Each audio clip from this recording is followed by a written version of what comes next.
नमस्कार मित्रों। आइए आज सुनते हैं मालती जोशी जी की एक लंबी कहानी ज्वालामुखी के गर्भ में। तो शुरू करते हैं कहानी मित्रों। ए साहब बहादुर, लोग बाग आपको देखने के लिए नहीं आए हैं। अपनी कलमों को तरतीब से संवारते हुए हरि भैया दर्पण में मेरी परछाई देखकर झेप गए। फिर एकाएक बोल्ड बनने की कोशिश में मेरी ओर पलटकर बोले, मैं जरा दूरदर्शिता से काम ले रहा था। हो सकता है उन लोगों के साथ एक आध बहन, एक आध सहेली हो। जी नहीं, उन लोगों के साथ सिर्फ एक अदद मम्मी है। मैंने मुंह बिचका कर कहा। तो क्या वे लोग आ गए? और क्या, गाड़ी समय से पहले चल रही है। हमारी तो एकदम मुसीबत हो गई। भैया तैयार हो गए? सो रहे हैं कुंभकर्ण महाराज। उन्हीं को जगाने के लिए तो आई हूँ। और हाँ, मौसी ने कहा है मिलन स्वीट्स के यहाँ ऑर्डर दे रखा है, जल्दी से मिठाई ले आओ। और देखो, पीछे से आना। पलट कर मैं देहरी तक ही जा पाई थी कि उन्होंने पुकारा, ए मीता सुन इधर। क्या है बाबा, हमें देर हो रही है। लड़की कैसी है? एकदम हेमा मालिनी है, मैंने कहा और भाग आई। हेमा मालिनी के नाम से ही हरि भैया का कलेजा धक धक होने लगता है। बड़े भैया आराम से सो रहे थे, 4 खाने की लुंगी और बनियान पहने। सुबह ही नाइट पुलमन से पहुँचे थे, शेव भी नहीं बनाया था, खाना खाकर सो गए थे।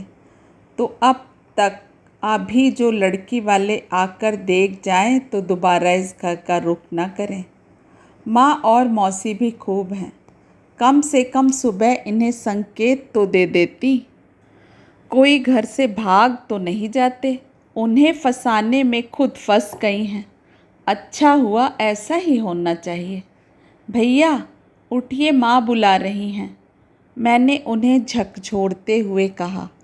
उन्होंने तुरंत ही आंखें खोल दी। डॉक्टरी पढ़ने का यह एक अच्छा लाभ है। हरि भैया की तरह घंटों प्रभाती नहीं गानी पड़ती। क्या है, क्यों परेशान कर रही है? उन्होंने अलसाए स्वर में पूछा। माँ बुला रही हैं, कह दे आ रहा हूँ, उन्होंने अंगड़ाई लेकर उठते हुए कहा। जल्दी आना, और सुनिए, ज़रा ढंग से तैयार होकर आइएगा, मैंने रहस्यमय ढंग से कहा। तैयार होकर आऊँ? क्यों? नीचे लोग बाग आए हैं। कौन लोग? लड़की वाले। पिछली बार आप आए थे तो आपको फ़ोटो दिखाई थी ना माँ ने, उज्जैन वाली। इतनी सुंदर लड़की है, माँ तो एकदम खुश हो गई हैं। कह रही हैं अगर दिन अच्छा होगा तो आज ही शगुन भी कर देंगी। मैं उत्साह में कहे जा रही थी, पर देखा सामने वाले पर कोई अपेक्षित प्रतिक्रिया नहीं हो रही है।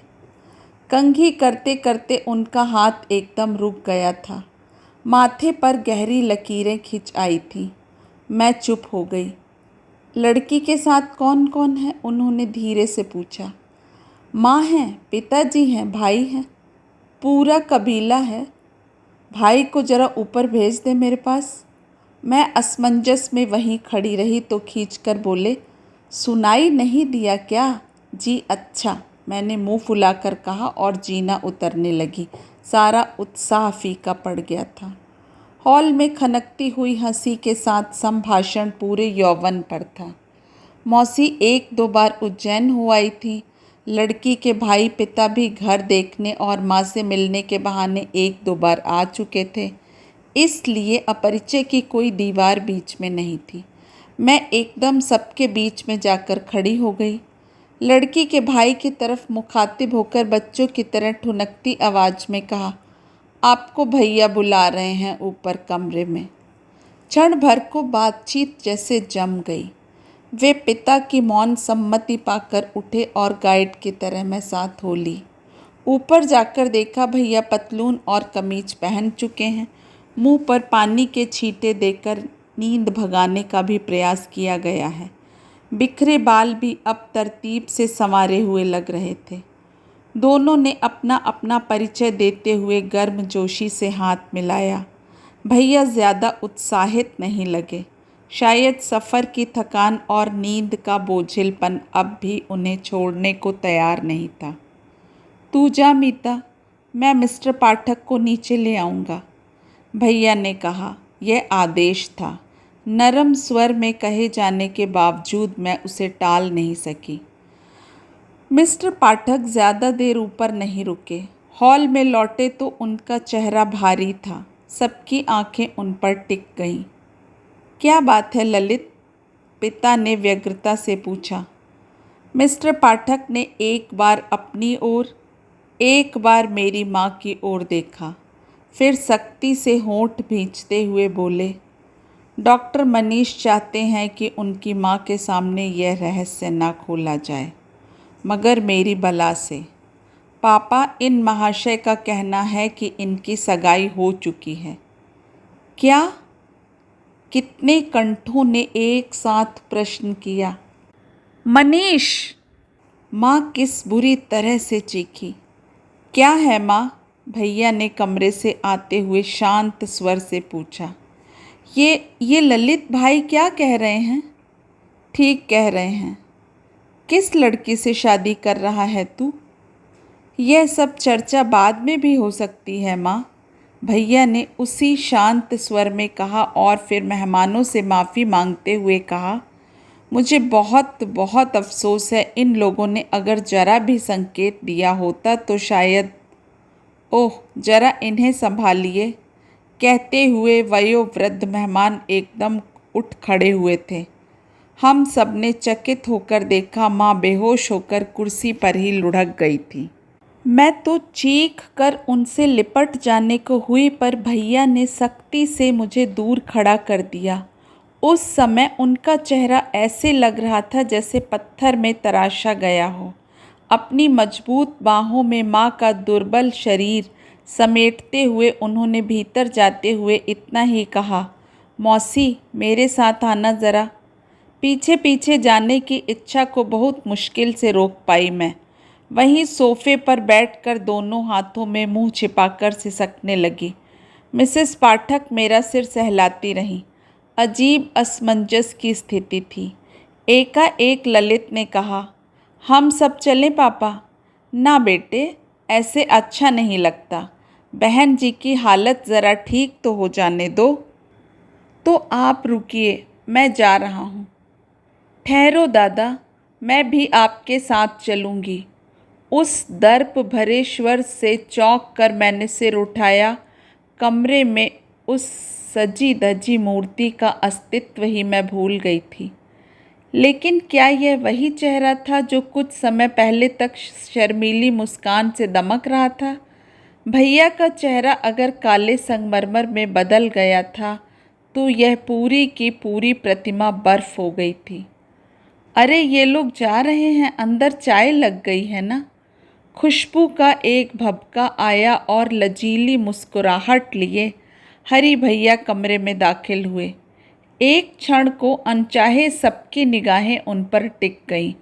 गोरे चिट्टे हरी भैया नेवी ब्लू पैंट और क्रीम कलर की मनीला पहने सचमुच बड़े प्यारे लग रहे थे। उन्होंने अपनी सजावट पर काफ़ी समय खर्च किया था। टाई पिन से लेकर जूतों तक सब कुछ लकदक कर रहा था। सबको अपनी ओर घूरते देखा तो वे कुछ सचेत हो गए।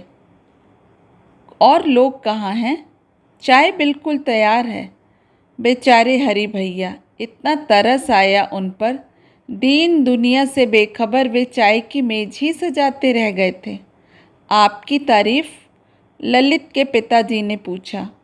ये हरी भैया हैं। मैं बच्चों की तरह इतना ही कह पाई।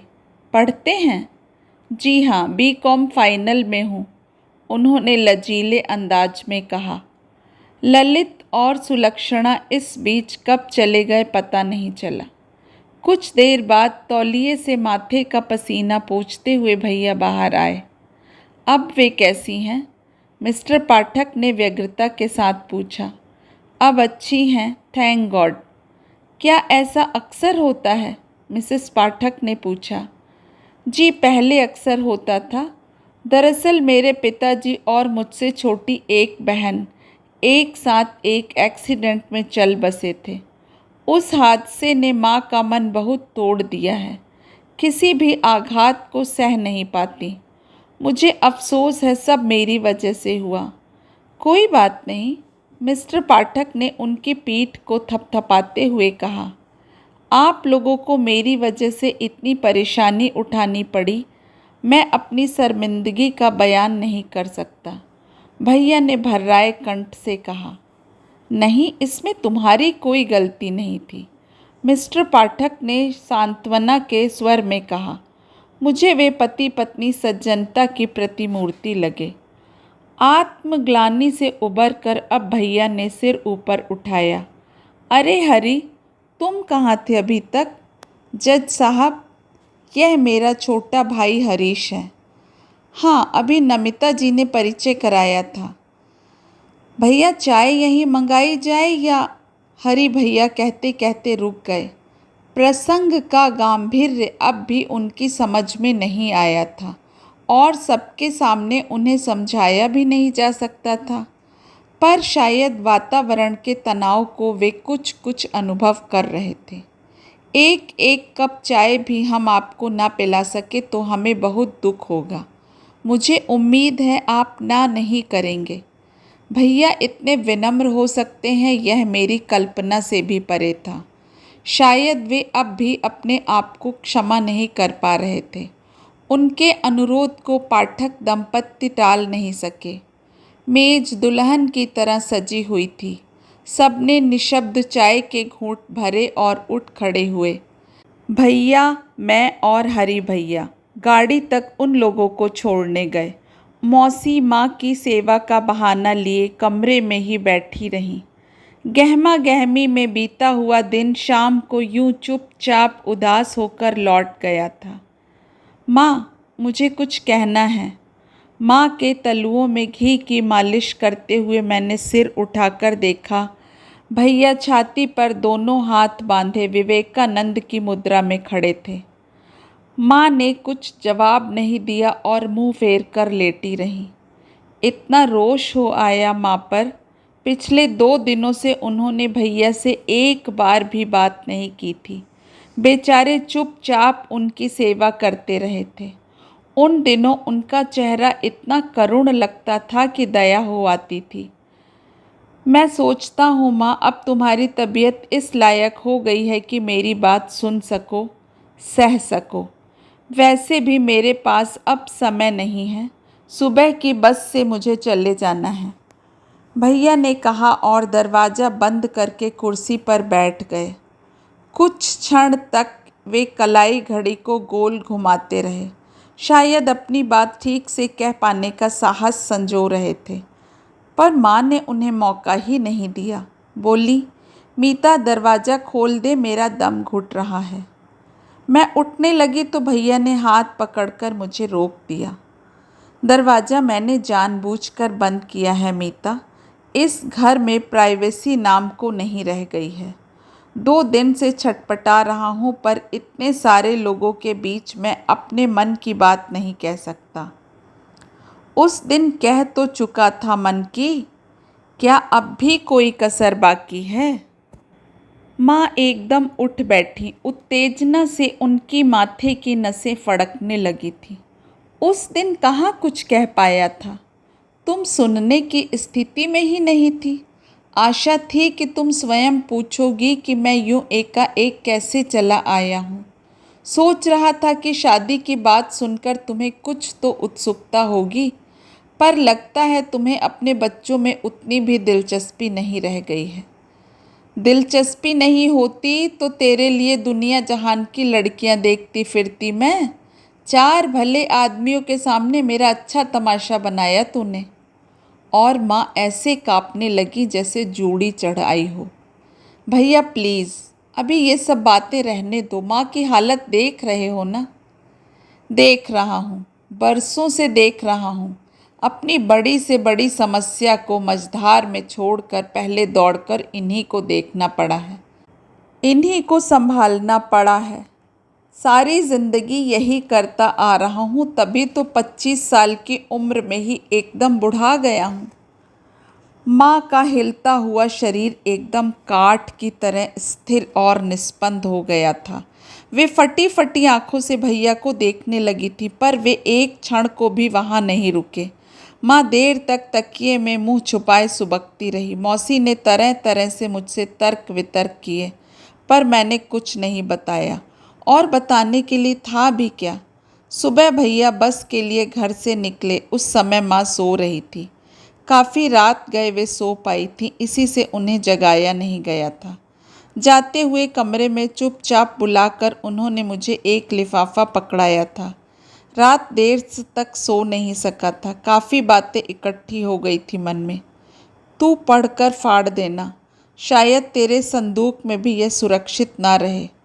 और यह तेरी भाभी की फ़ोटो।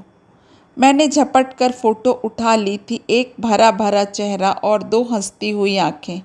मौसी की ब्यूटी परेड में खड़ी होती तो शायद फेल हो जाती, पर कुल मिलाकर मुझे अच्छी लगी। कितनी स्वीट है ना। क्या नाम है भैया? बेला। Oh lovely. ये लोग पंजाबी क्रिश्चियंस हैं। भैया की इस घोषणा से मेरी खुशी वहीं जम गई। क्यों, बुरा लगा सुनकर? अपने लिए नहीं, मैं माँ के लिए सोच रही थी। मुझे मालूम था माँ नाराज़ होंगी। मैं अपने को उस विस्फोट के लिए तैयार करके आया था, लेकिन बिना कुछ जाने उन्होंने जो उपेक्षा बरती है वह बहुत तकलीफ़ देह है। भैया, ऑटो रिक्शा ले आया हूँ, चल रहे हैं ना? हरी भैया कमरे में आए और भैया ने चेहरे पर फैलती उदासी की चादर को एकदम लपेट लिया। दोनों भाई एक दूसरे के कंधों पर झूलते हुए स्कूटर की ओर चले गए।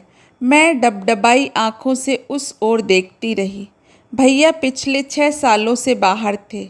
मेडिकल उन्होंने ग्वालियर से ही किया था और वहीं अब हाउस जॉब भी कर रहे थे, पर कभी उनके जाने का इतना दुख नहीं हुआ। इस बार पता नहीं क्यों ऐसा लगा जैसे वे हमेशा के लिए जा रहे हों। मौसी की पैनी दृष्टि सारे घर को नापे रहती है। भैया के जाते ही बोली, आज तो बड़ी प्राइवेट बातें हो रही थी। क्या कह रहा था मनीष? भाभी की फ़ोटो दिखा रहे थे, मैंने तुनक कर कहा। भैया ठीक ही कह रहे थे, इस घर में जरा प्राइवेसी नहीं है। कहाँ है फ़ोटो, दिखाना जरा। इतना घुन्ना लड़का है। 2 दिनों में मैंने 20 बार पूछा होगा, पर मुझे जरा सुराग नहीं दिया उसने। मेरे कमरे में आकर देख लेना फ़ोटो, मैंने कहा और अपने कमरे में चली आई। मेज पर शिव पार्वती का एक फ़ोटो था। वह चंदन के फ्रेम में मेरे लिए सुपर्णा मैसूर से लाई थी। मैंने उसी में वह फ़ोटो सजा दिया। लड़की बहुत सुंदर नहीं थी। उसके क्रिश्चियन होने की बात सुनकर दुख भी हुआ था, पर मन ही मन एक निर्णय ले लिया था कि मुझे भैया का साथ देना है, उनका बचाव करना है। इसी निश्चय के बल पर मैं घर में उठते तूफान का सामना कर सकी। सहेलियों के बीच गर्वोन्नत होकर इस अंतरजातीय विवाह की सूचना दे सकी। माँ की प्रतिक्रिया तो अपेक्षित ही थी। वे दिन भर बेहोश होती रहती, लेकिन मौसी बहुत ही जल्दी संभल गईं और माँ को सांत्वना भी देने लगी। उनकी आलोचना का तीखापन परिचित था, पर उनकी यह समझदारी लगा जैसे भीतर ही भीतर वे भैया के इस विवाह से प्रसन्न हैं। कौन जाने। दिन भर उधेड़ बुन में पत्र को हाथ भी नहीं लगा पाई। मौसी के देख लेने का अंदेशा बराबर बना रहता। रात को माँ के सो जाने के बाद ही खोल सकी। पत्र क्या था, यादों का एक लंबा सिलसिला। नैरोबी के सुहावने दिनों की ढेरों स्मृतियाँ थीं। नैरोबी, जहाँ पापा थे, सुनीता दीदी थी, सुख था, संपन्नता थी, ठहाके थे, किलकारियाँ थीं। यहाँ आने के बाद वे सारी स्मृतियाँ मोहर बंद करके रख दी गई थी, क्योंकि उनसे माँ को तकलीफ़ होती थी। पता नहीं किस संजीवनी से भैया ने उन्हें अपने मन के भीतर यूं तरोताज़ा रखा हुआ था। मैं तो सब भूल भाल गई थी। 10 साल पुरानी बातें थीं। एक 7-8 साल की लड़की याद भी क्या रख पाती। भैया ने लिखा था, माँ का दुख बहुत बड़ा था, मैं मानता हूँ, पर अपने शोक से उबर कर उन्होंने क्षण भर को तो हम बच्चों का ख्याल किया होता, जिन्हें काल यूं निर्ममता से छीन ले गया था। वे क्या सिर्फ उनके पति थे, हमारे पिता नहीं थे? सुनीता क्या हमारी कोई नहीं थी? क्या हमारी उम्र मृत्यु को अंतिम सत्य के रूप में स्वीकार करने की थी? चाहिए तो था कि माँ अपनी ममता का आंचल कुछ और फैलाकर पापा का भी स्थान ले लेती, पर वे तो माँ भी नहीं रह पाईं। इस पराए देश में, पराए घर में, पराए हाथों में हमें छोड़कर निश्चिंत हो गई। पराया शब्द शायद तुम्हें ठीक न लगे। मीता मौसी लाख उनकी बहन थी, पर हम उन्हें कितना जानते थे। हर बार हर काम के लिए उनका मुंह जो होना मुझे कभी अच्छा नहीं लगा। फीस के लिए, कपड़ों के लिए, किताबों के लिए उनके आगे हाथ फैलाते हुए मेरी आत्मा को कष्ट होता था। उन्होंने कभी किसी चीज़ के लिए मना नहीं किया, क्योंकि जो पैसा खर्च हो रहा था वह हमारा था। फिर भी मेरा संकोच कभी नहीं टूटा। माँ किसी चीज़ के लिए झिड़क भी देती तो मुझे उतना दुख नहीं होता। इस सिर दर्द से बचने के लिए ही मैंने ग्वालियर में दाखिला लिया था।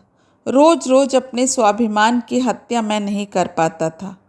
मौसी ने हम लोगों के लिए बहुत किया है। मेरी परीक्षा के दिनों में वे रात रात भर मेरे लिए चाय बनाती रही हैं। सुबह सवेरे अलार्म लगाकर मुझे जगाती रही हैं। मेरे लिए उन्होंने स्वेटर बुने हैं, पिकनिक के लिए खाना बनाकर दिया है, मेरी बीमारी में दिन रात मेरी सेवा की है। पर उनकी इस ममता के भीतर ईर्ष्या की एक हल्की सी परत है, उसे मैं बर्दाश्त नहीं कर पाता। कई बार इच्छा होती है कि अपनी सारी अच्छाइयाँ किसी जादू के जोर से हरि को दे डालूं, तभी शायद इस संतराश से मुक्ति मिले। इसके बाद भैया ने बेला से अपने परिचय की कहानी लिखी और अंत में लिखा था, वह घर नहीं है, ज्वालामुखी है। किसी दिन तुम भी उस गर्भगृह से बाहर आने के लिए छटपटाओगी मीता, तब मुझे खबर करना, जहाँ भी रहूँगा दौड़ आऊँगा। पत्र का कई कई बार पारायण करके मैंने उसे अपने ट्रंक में छिपा कर रख दिया। सोच लिया था कि किसी दिन माँ को ज़रूर दिखाऊंगी। भैया के मन की अंधेरी गुफाओं में एक बार उन्हें फेरी लगानी ही होगी, नहीं तो माँ किस लिए बनी थी। भैया के पत्र का अंतिम वाक्य मैंने मन के कागज पर अंकित कर लिया था। मेरे लिए वह दीप स्तंभ हो गया था। मैं और हरि भैया निश्चय कर चुके थे कि घर वालों के विरोध को ताक पर रखकर भैया के विवाह में अवश्य भाग लेंगे, पर उन्होंने हमारे इस निश्चय पर पानी फेर दिया। इस बार भी उन्होंने विवेक का पल्ला नहीं छोड़ा था। शादी की सूचना तब मिली जब 8 दिन ऊपर हो चुके थे। सूचना क्या थी, अच्छा खासा पार्सल था। मेरे और हरि भैया के लिए 2 कलाई घड़ियाँ थीं HMT की, जिनके पीछे लिखा था भाभी की ओर से, और 7 दर्जन भर लड़कियों की तस्वीरें थीं जो समय समय पर यहाँ से भेजी गई थीं। भैया की सख्त हिदायत थी कि वे सारी तस्वीरें सही पतों पर वापस भेज दी जाएं। माँ और मौसी को अब इन कामों में कोई रस नहीं रह गया था, इसलिए यह दिलचस्प काम हम ही लोगों के सिर पर आ पड़ा। एक सुबह चाय की मेज पर ही हमने इस वापसी अभियान का शुभारंभ कर दिया। डाइनिंग टेबल का काला टॉप किसी एल्बम की तरह लग रहा था। हरि भैया बिखरे हुए फ़ोटो में से एक एक चुनकर नाम और पते मिलाते जाते, मैं लिफाफों पर बड़े बड़े अक्षरों में उन्हें लिखती जा रही थी। आखिरी लिफाफे को सील बंद करते हुए हरि भैया बोले, और 1 साल बाद हमारी मीता की फ़ोटो भी इसी तरह जगह जगह बेची जाएगी और इसी तरह लौटाई जाएगी। मैंने उनका अधूरा वाक्य पूरा करते हुए कहा। लौटा कर तो देखे कोई, तबीयत दुरुस्त कर दूंगा। और उन्होंने एक काल्पनिक मुक्का हवा में उछाल दिया। अरे वाह, कोई ज़बरदस्ती है। मान लो तुम्हारे पास कोई 10-20 फ़ोटो आ गए तो क्या सबसे शादी करोगे? शादी तो खैर एक से ही करूँगा, पर तस्वीरें सब संभाल कर रखूँगा। बीवी ने जरा अकड़ दिखाई कि अपना एल्बम दिखाकर कहूँगा कि देवी देखो, श्रीमान हरि प्रसन्न शर्मा की अर्धांगिनी बनने के लिए कितनी बालिकाएं लालायित थीं। तब तो और भी उसके पांव जमीन पर नहीं पड़ेंगे कि इतनी सारी लड़कियों में से उसे चुना गया है। बाई रे, क्यों मन के लड्डू फोड़ रही हो? साबुत हाथ पांव की एक ही मिल जाए तो भाग समझना। 10-20 तो क्या आएंगी अपने दरवाजे। मौसी की बात से हमारी हंसी मुंह में ही जम गई। माँ भी नाराज हो गई, बोली, छोटी तू जब करेगी उल्टी बात करेगी। कोई मेरा लड़का लंगड़ा लूला है जो लड़की नहीं मिलेगी। और उन्होंने हरि भैया के गोरे गुबरैले चेहरे की बलाएं ले ली। लंगड़े लूले की क्या शादी नहीं होती जिज्जी? शादी होना और बात है, और अच्छे खानदान से रिश्ता होना और बात। लड़की वाले घर देखते हैं, घराना देखते हैं। कोई हमारे माँ बाप की तरह लड़की को घूरे पर नहीं फेंक देता। त्वमेव केवल हर्तासि त्वमेव केवल धर्तासि त्वं सर्व खल विदम ब्रह्मासि। पूजा घर से मौसा जी का गुरु गंभीर स्वर कुछ ऊंचा ही आने लगा था। गणपति अथर्व शीर्ष का ओट लेकर वे मौसी के वाग बाणों से बचना चाहते थे। उनकी यह जानी पहचानी आदत थी, पर कितना बच पाते थे वे ही जाने। टेबल पर सारा सामान यूं ही बिखरा छोड़कर हरि भैया उठकर चल दिए थे। माँ कह रही थी, पैसे से ही क्या सब सुख मिल जाते हैं? छोटी, मुझे देख कितना दुख छाती में छिपाए बैठी हूँ। पति तो भाग्य ने छीन ही लिया, बेटे को पता नहीं कौन कहाँ की लड़की मोह कर ले गई। अब इस घर को, घराने को ओढ़ूं कि बिछाऊं? तेरे साथ तो तेरा सब कुछ है, उनकी बदौलत तू सिर उठाकर तो चल सकती है। फिर क्यों उस देवता आदमी की आत्मा जलाती है? मेरी आत्मा जलेगी तो मुंह पर बात आएगी ही। राजकुमार सा मेरा लड़का किसी लायक नहीं बन सका।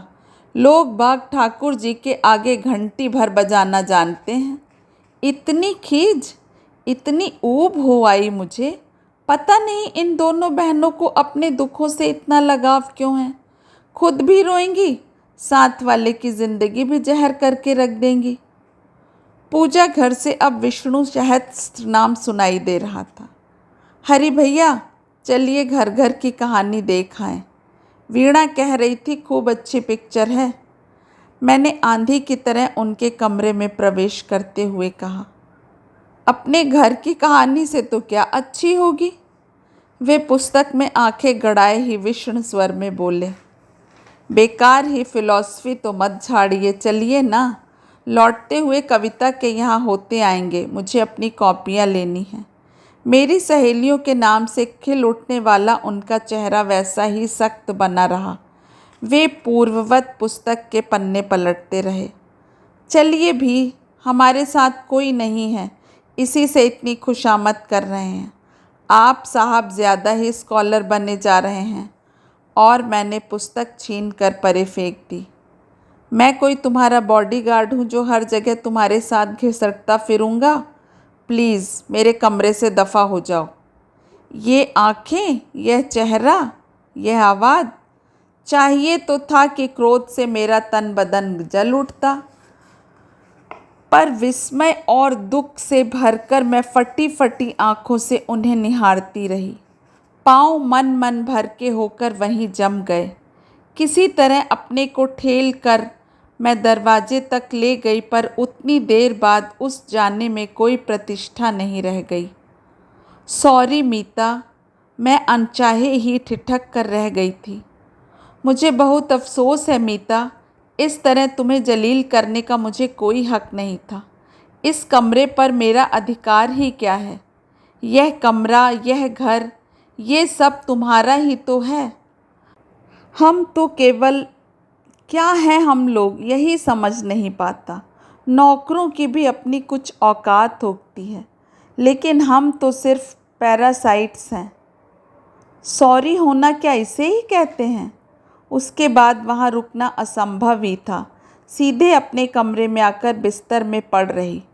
दुख, अपमान, रोष, ममता, सब का सब सिमट आया था मन में। 3-4 साल पुराना एक प्रसंग याद आ गया। हरि भैया का हायर सेकेंडरी का परिणाम आया था। बेचारे जनता क्लास में पास हुए थे।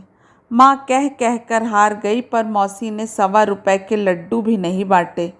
2 साल पहले ही मनीष भैया के पास होने पर मिठाई, पार्टी और बधाई पत्रों की कितनी धूमधाम लगी रही थी।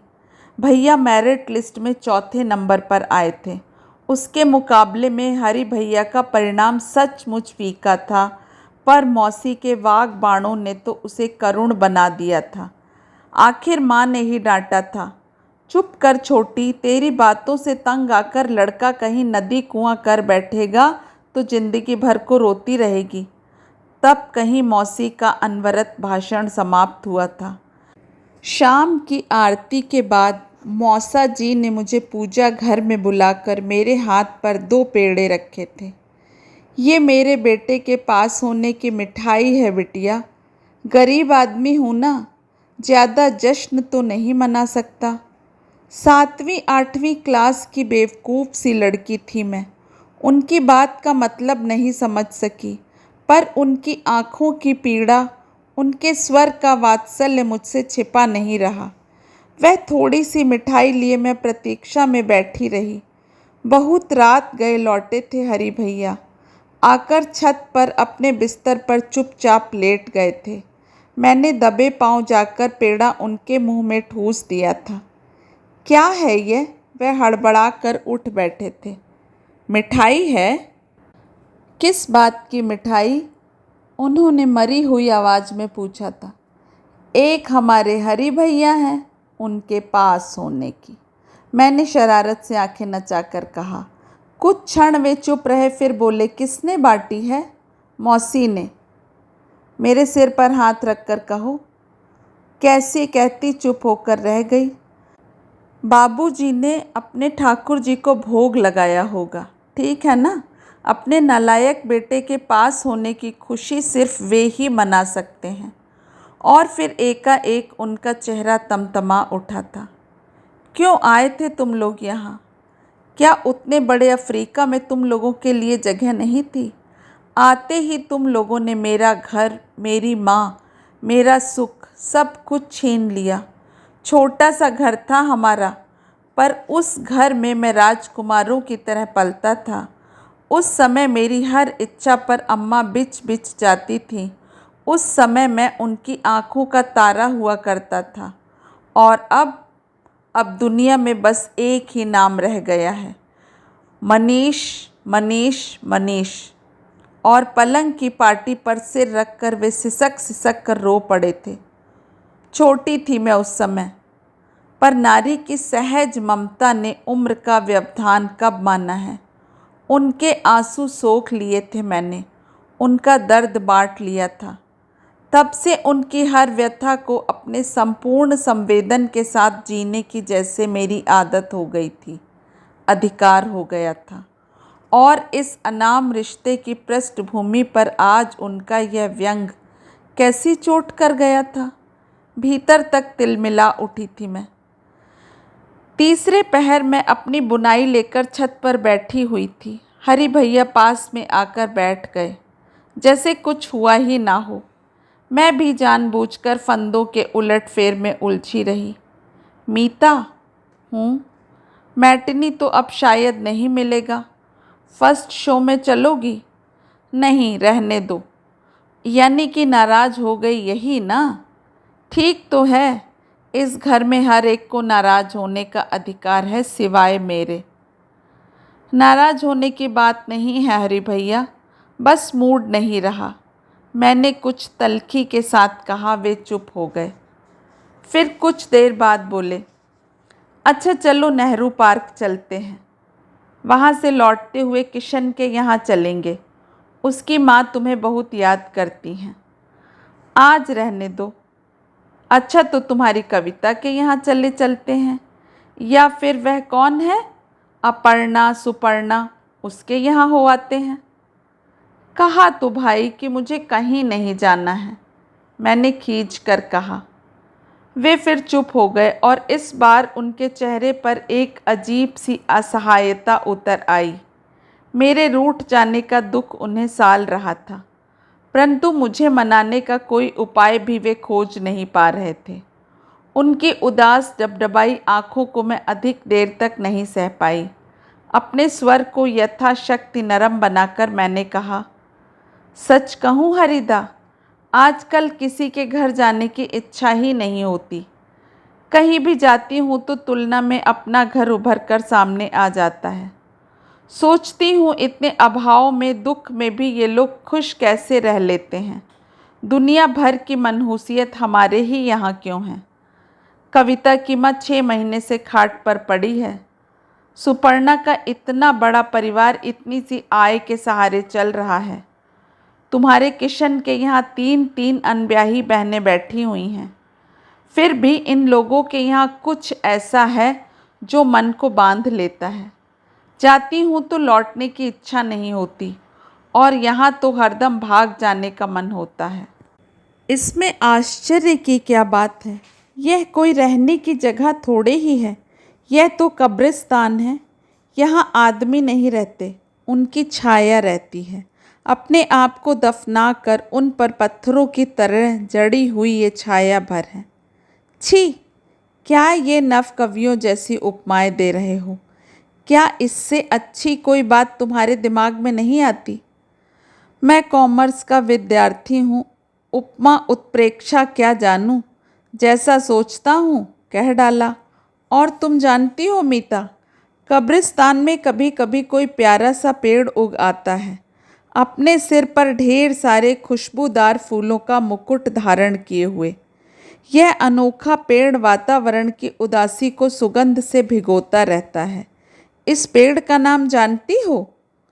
मैंने प्रश्नार्थक दृष्टि से उन्हें देखा। उनकी आंखों में उस फूल का नाम पढ़ लिया मैंने।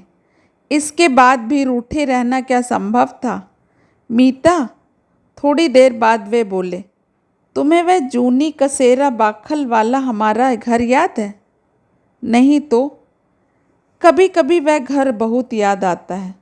उस घर के साथ कितना कुछ छूट गया है। तुम्हें याद है मीतू, तुम लोग आए थे ना, तब तुम दिन भर कहा करती थी यह घर गंदा है, हमें यहाँ नहीं रहना। मैं बहुत छोटी थी ना उस समय, मैंने अपराधी स्वर में कहा। हाँ, तुम बहुत छोटी थी, इसलिए मन की बात कह सकी। जो बात मनीष भैया और मौसी अनुभव करके रह जाते थे, वह तुम बेझिझक कह डालती थी। धीरे धीरे सबको लगने लगा कि वह घर छोटा है, गंदा है, अम्मा को भी। और तब से इस मनहूस कोठी से बंध गए हैं हम। यह घर क्या शुरू से ही ऐसा मनहूस लगता रहा होगा? मैंने विस्मय में भरकर कहा। क्या पता, तब इतना समझने की अक्ल कहाँ थी। इतना याद है बाबूजी यहाँ नहीं आना चाहते थे। साल भर तक वे पुराने मकान का किराया भरते रहे, पर अंत में उन्हें भी हथियार डाल देने पड़े। वे मुझसे अलग होकर नहीं रह सकते थे। मैं अम्मा के बिना नहीं रह पाता था, और अम्मा, उनके लिए इतना बड़ा घर, इतने सारे नौकर, इतना ऐश्वर्य, इतनी हुकूमत छोड़ना बहुत कठिन हो गया था। वैभव की इस दौड़ में मैं और बाबूजी कब पीछे छूट गए पता ही नहीं चला। बाबूजी के पास तो फिर भी उनके ठाकुर जी हैं, लेकिन मैं क्या करूं? अपने निष्प्रयोजन जीवन का क्या करूं? तुम्हें क्या हो गया है आज? कैसी उटपटांग बातें कर रहे हो जब से? माँ की नज़रों में जो बेटा घूरे से भी गया बीता हो, उससे अच्छी बात की तो अपेक्षा ही नहीं की जा सकती। ओह, अब समझी। सुबह वाली बात फांस की तरह चुभ रही है मन में अब तक। मैंने अपने स्वर में ढेर सी ममता उड़ेल कर कहा। मौसी की बातों का बुरा मानने चलेंगे तो हो चुका। दिन भर मातम ही मनाना होगा। जानते तो हो उनकी आदत। जानने से ही क्या पत्थर बना जा सकता है। हाड़ मांस का मनुष्य जितना सह सकता है उतना ही तो सह पाऊंगा। सच कहता हूँ मीतू, पढ़ते हुए भी कभी कभी इसी ख्याल से कांप उठता हूँ कि क्या होगा इतनी मेहनत का। अम्मा को खुश करने लायक परिणाम तो कभी मेरा बन ही नहीं सकता। तब फिर हफ्तों तक पुस्तक को हाथ लगाने की इच्छा नहीं होती। पुरुष जब भीतर से टूटने लगता है तो नारी का सहज स्नेह ही उसे संबल दे पाता है। इसी स्रोत से वह शक्ति ग्रहण करता है। नारी, चाहे वह माँ हो, पत्नी हो, बहन हो, मित्र हो। कहाँ पढ़ा था यह वाक्य? किसी नाटक में, उपन्यास में, या शायद भैया के पत्र में? कहीं भी पढ़ा हो। आज इस बेला उसका स्मरण हो आना ही सार्थक हो उठा था। उस बार बीकॉम में हायर सेकेंडरी क्लास पाने पर जब मैंने उनका अभिनंदन किया तो बोले, अभिनंदन की असली हकदार तो तुम हो। परिणाम का सारा श्रेय तुम्ही को जाता है। शनिवार की शाम को मैं हमेशा की तरह पूजा घर में बैठी सुंदर कांड का पाठ कर रही थी। पैरों की आहट सुनकर सिर उठाया। मौसा जी नहाकर शाम की संध्या वंदना के लिए अंदर आ गए थे। मेरी उपस्थिति से निर्लिप्त होकर उन्होंने सूती धोती उतार खूंटी पर टंगी लाल रंग की रेशमी धोती पहनी। आसन लेने के लिए इस ओर मुड़े तो मुझे एकटक अपनी ओर देखते हुए पाया। अपनी झेप मिटाते हुए बोले, कहिए पंडितानी जी, क्या निरीक्षण हो रहा है? निरीक्षण यह हो रहा है कि इस पूजा वाली धोती का काफ़ी पहले रिटायरमेंट हो जाना चाहिए था, मैंने दबंग स्वर में कहा। एक बार और कायाकल्प कर दो इसका। अब की तनख्वाह मिलने पर पहला काम यही करूँगा, ठीक है ना? मैंने सिर हिला दिया। वे आसन पर बैठ गए। आचमन लेकर ध्यानस्थ होने को ही थे कि सहसा मुझे कुछ याद आ गया। मौसा जी, आज आपके वे तिवारी जी आए थे, गोरखपुर से किताबें मंगाई थी ना आपने, वे दे गए हैं। अच्छा, कब लौटे थे वे लखनऊ से? कल ही आए हैं और कह रहे थे शर्मा जी से कहना मेरी मिठाई तैयार रखें। दफ्तर में पार्टी दे देने से ही आप बच नहीं जाएंगे। एक शर्मीली मुस्कान उनके चेहरे पर तैर गई। अच्छा मौसा जी, दफ्तर में तो आपने प्रमोशन की पार्टी दे दी और हमें बताया तक नहीं। चाहिए तो था कि सबसे पहले घर में मिठाई आती, मैंने मुंह फुलाकर कहा। घर में बतलाने जैसी कोई बड़ी बात नहीं थी बिटिया। मेढक कितना भी फूल जाए, बैल तो बनने से रहा। दफ्तर का बाबू हूँ, प्रमोशन हो गया तो बहुत से बहुत ओएस बनूंगा और क्या। हंसकर कही थी उन्होंने यह बात, लेकिन उसमें छलकती हुई व्यथा को मैंने पा लिया और मैं भी उदास हो आई थी। सुख में हो या दुख में मनुष्य को सबसे पहले घर ही याद आता है। कैसे जब्त कर पाए होंगे इतनी बड़ी खुशी को वे मन ही मन में। तिवारी जी बता रहे थे दफ्तर में उन्होंने बहुत शानदार दावत दी थी। बाहर की दुनिया में जो इतना लोकप्रिय है उसका अस्तित्व घर में इतना नगण्य क्यों है? मुझे तो कई दिनों तक यह भी नहीं पता था कि वे दफ्तर भी जाते हैं। उनके ऑफिस आने जाने को लेकर घर में कोई गहमा गहमी नहीं होती थी। जूनी कसेरा बाखल वाले घर की एक धुंधली सी याद है कि मौसा जी बाहर से लौटे हैं तो मौसी ने आगे बढ़कर हाथ से झोला लिया है, उनके लिए चाय बनाई है, उनके लिए पान लगाया है। अब तो मौसी के पास इतना समय ही कहाँ है। मिसरानी है, रामदीन है, वे ही सब देखभाल लेते हैं। प्राणायाम की मुद्रा में बैठे मौसा जी पौराणिक चित्रों के शिव की तरह लग रहे थे। ठाकुर जी के पास जलते हुए दीपक का मंद प्रकाश उनके सुदर्शन व्यक्तित्व को रहस्यमय बनाए दे रहा था। रहस्यमय ही तो थे वे। कितना जानते थे हम लोग उनके विषय में। घर से बाहर की दुनिया में उनका क्या रूप था कभी जाना ही नहीं। पिछले साल की एक बात याद आई। नया नया कॉलेज था, नई नई सहेलियां थी। सबसे ज़्यादा अच्छी लगी थी मधुलिका। श्रीनगर कॉलोनी में बड़ा सा बंगला था उनका। रोज गाड़ी छोड़ने आती थी, लेकिन बातचीत में अमीरी की जरा भी बू नहीं थी। बहुत जल्दी घुल मिल गई थी हम दोनों। 2-4 बार उसके घर हो आने पर मैंने उसे अपने घर भी आमंत्रित किया था। 3-4 घंटे तक गपशप की महफिल जमने के बाद जब वह जाने को हुई तो मैं फाटक तक उसे छोड़ने आई थी।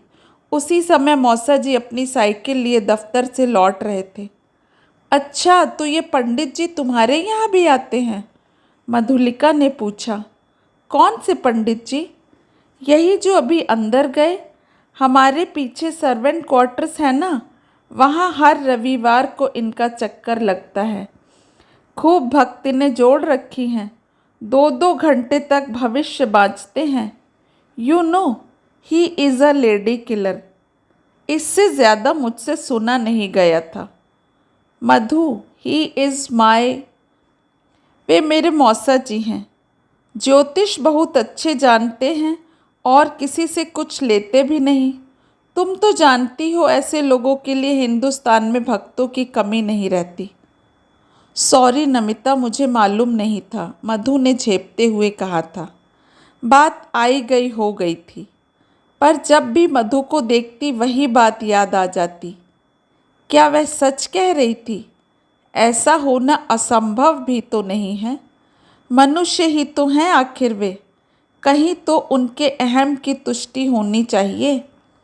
पत्नी द्वारा निरंतर लांछित और अपमानित व्यक्तित्व को कहीं तो सिर उठाने का अवसर मिलना चाहिए, नहीं तो कोई जिएगा कैसे?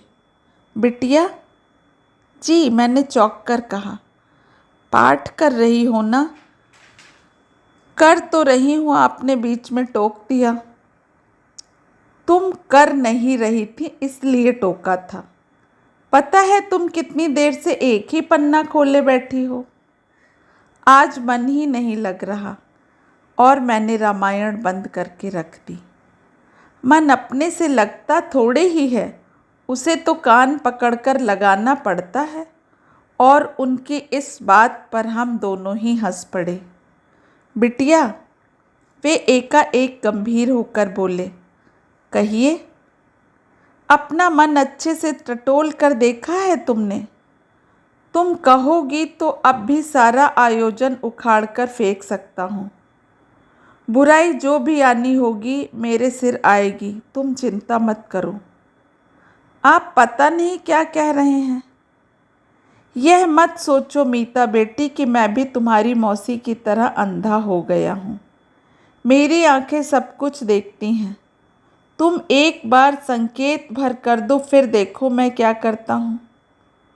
मौसा जी, आप तो गलत सलत पता नहीं क्या सोच लेते हैं, मैंने बेसुरी खिलखिलाहट के साथ कहा और भाग आई। पूजा घर के बाहर खड़ी होकर पहले अपनी उफनती सांस को सामान्य किया, फिर धीरे धीरे माँ के कमरे की ओर चल पड़ी। हॉल में मौसी रंग बिरंगे कपड़ों के अंबार लेकर बैठी थीं। ए छोकरी, कहाँ थी अब तक? शनिवार की शाम को मैं क्या करती हूँ मालूम है ना? हाँ, सो तो सब मालूम है। एक वह नरसी भगत कम थे घर में, अब ये एक मीराबाई बनी जा रही हैं। काम क्या है बोलो ना? काम क्या एक है? इन साड़ियों पर फॉल लगाने हैं, इनमें मोती टाँकने हैं, इनमें गोटा लगेगा, इन पर फूल लगेंगे। एक दर्जी बिठा लो ना घर में, चुटकी में सब काम हो जाएगा, मैंने बेजारी से कहा। दर्जी तो बिठा लूँ, पर फिर तू नेक किस बात का लेगी बता तो? बहन बेटी के यही तो काम होते हैं। और यह कार्डों का डिब्बा ले जा, सब नमूने देख कर छाँट कर अच्छा सा ब्लॉक बनवा दे। तेरे मौसा जी कहाँ हैं? पूजा में। बस और किया ही क्या है ज़िंदगी भर। उनसे कहो कि जल्दी से फैक्ट्री चले जाएं। आज के दिन लड़का ज़रा जल्दी घर आ जाता तो टेलर के यहाँ हो आता। सूट का ट्रायल लेना है, दिन भर तो फैक्ट्री में चला जाता है। फैक्ट्री फैक्ट्री फैक्ट्री सुन सुनकर मेरे कान पक गए। वेडिंग कार्ड्स का डिब्बा उठाकर मैं माँ के कमरे में आकर बैठ गई। अपने कमरे में जाते हुए डर लगता है। अकेलेपन में कभी कभी कितने ऊटपटांग विचार आते हैं। मौसी की तेज आवाज़ यहाँ तक आ रही है। शायद फैक्ट्री में फ़ोन किया जा रहा है। Factory, the Sharma steel works, proprietor and general manager Shri Hari प्रसन्न शर्मा, बीकॉम। उद्घाटन के फ़ोटोज़ का अच्छा खासा एल्बम तैयार हो गया है। कोई स्थानीय अखबार नहीं बचा होगा जिसमें फ़ोटो नहीं छपे होंगे। अविवाहित युवा मेधावी जनरल मैनेजर की प्रशंसा में किराए से लेख लिखवाए गए थे। समझ में नहीं आ रहा था कि आखिर इतने प्रचार की ज़रूरत क्या थी, लेकिन मौसी की दूरदर्शिता का लोहा मानना पड़ा। जब धड़ाधड़ वधू पिताओं के पत्र आने प्रारंभ हुए, हर पत्र के आने पर बकायदा सिलेक्शन कमेटी बैठती, लाभ और हानि की मदों पर विचार विनिमय होता। मौसा जी हमेशा की तरह तटस्थ बने रहते। संभावित पुत्र वधुओं की चित्र प्रदर्शनी में एक दिन परिचित चेहरा भी सम्मिलित हो गया और मौसी ने निर्णय ले लिया। वह चित्र था सुलक्षणा पाठक का। यद्यपि रिटायर होने के बाद जज साहब का वैभव पहले का सा नहीं था, फिर भी यही रिश्ता और सबसे बेहतर था। मौसी का एक चिर संचित स्वप्न पूरा हो गया था कि हरि के लिए भी ढेर सारे रिश्ते आए थे। सुलक्षणा को स्वीकार करते हुए उन्होंने कहा था, उसने यही देहरी पूज रखी होगी, तभी तो अभी तक कुंवारी बैठी है। शायद ठीक ही कह रही होंगी वे। क्या कर रही है मीता? माँ के पलंग से क्षीण स्वर में प्रश्न आया। निमंत्रण पत्र का मसौदा बना रही हूँ, मैंने ठंडे स्वर में जवाब दिया। तेरी मौसी क्या कर रही हैं? साड़ियों का ढेर लेकर बैठी हैं। वह साड़ियों में फॉल लगाने को कह रही थी, लगा दिए? लगा दूंगी, जल्दी क्या है? हाँ जल्दी क्या है, अभी तो पूरा महीना पड़ा है। लेकिन देख तो, अभी से ऐसी रौनक हो गई है घर में। और बात ख़त्म करते करते माँ सुबकने लगी। अब इसमें रोने की कौन सी बात है? मैंने खींच कर पूछा। आज जैसे सबने मेरी सहन शक्ति की परीक्षा लेने की ही ठान ली थी। मन्नू के लिए दुख होता है रे, उसके लिए कुछ भी नहीं किया जा सका। पता नहीं कहाँ किस मंदिर में जाकर फेरे पड़वा लिए थे बेचारे ने। क्या क्या सोच रखा था, पर कुछ नहीं हो सका। आज उसके लिए आंसू बहाने की क्या तुक है माँ? मैंने बुझे स्वर में कहा। मन तो हो रहा था कि चीख कर कहूँ, माँ रोना ही है तो आज मीतू के लिए रो। मन्नू के लिए रोने का समय तो बहुत पीछे छूट गया। पुरुष होते हुए भी मौसा जी ने जो जान लिया था, उसे माँ होकर भी माँ अनजान कैसे रह गई। अपनी व्यथाओं के झुरमुट से एक बार तो बाहर आकर झांकती कि कहाँ क्या हो रहा है। माँ के स्वभाव का भी कुछ पता नहीं चलता। कहाँ तो बेला भाभी के लिए एक चेन भी उन्होंने नहीं दी। नलिन के जन्म पर एक अंगूठी तक हम लोग भेज नहीं पाए थे, और अब गहनों कपड़ों का अंबार लग गया है। यह सब कहाँ से हो रहा है, क्या मैं जानती नहीं? जिस फैक्ट्री का इतना ढोल पीटा जा रहा है, उसकी पोल भी मुझसे छिपी नहीं है। नाना जी की ज़मीन एकाएक ऊंचे दामों पर बिक गई थी, और माँ ने अपना हिस्सा भी मौसी के नाम कर दिया था। स्टील फर्नीचर का कारखाना खोल लिया गया था, और बीकॉम के बाद क्लर्की के लिए वांटेड के कॉलम्स पढ़ने वाले हरि भैया एकाएक जनरल मैनेजर की कुर्सी पर पहुंच गए थे। और उस कुर्सी ने उन्हें भीतर बाहर कितना बदल डाला था। और मेरा सारा रोष माँ पर उमड़ पड़ा। तुम्हारा भी तो जवाब नहीं है माँ। मर्जी आएगी तो दूसरों के लिए घर लुटाकर रख दोगी, नहीं तो पेट जाए लड़के के नाम तुम्हारे पास कौड़ी तक नहीं निकलेगी। लोग भी कैसे चंट होते हैं, मीठी मीठी बातों से किसी को फुसलाकर अपना काम खूब बना लेते हैं। मीता, माँ के स्वर में अप्रत्याशित कड़क थी। मैं सहम कर चुप हो गई। यह तुझे क्या हो गया है लड़की? आजकल तू इतनी जहर बुझी बातें कहाँ से सीख गई है? ये अपने पराये की भाषा कौन सिखा गया है तुझे? मैं किसी को कुछ नहीं दे रही हूँ रे, सिर्फ पुराना कर्ज उतार रही हूँ। इतना भी नहीं करूँगी तो सुख से मरना भी नसीब नहीं होगा मुझे।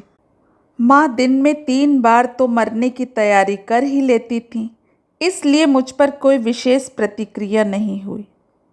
और तुझे मौसी पर इतना गुस्सा क्यों आता है री? बरसों के बाद तो सुख के दिन देख रही है वह। सारी जिंदगी सिवा गरीबी के देखा ही क्या है उसने? कभी मन भर कर पहना ओढ़ा नहीं।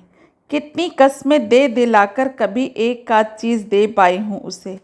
इतनी स्वाभिमानी है वह। माँ एकदम गलत भी नहीं कह रही थी।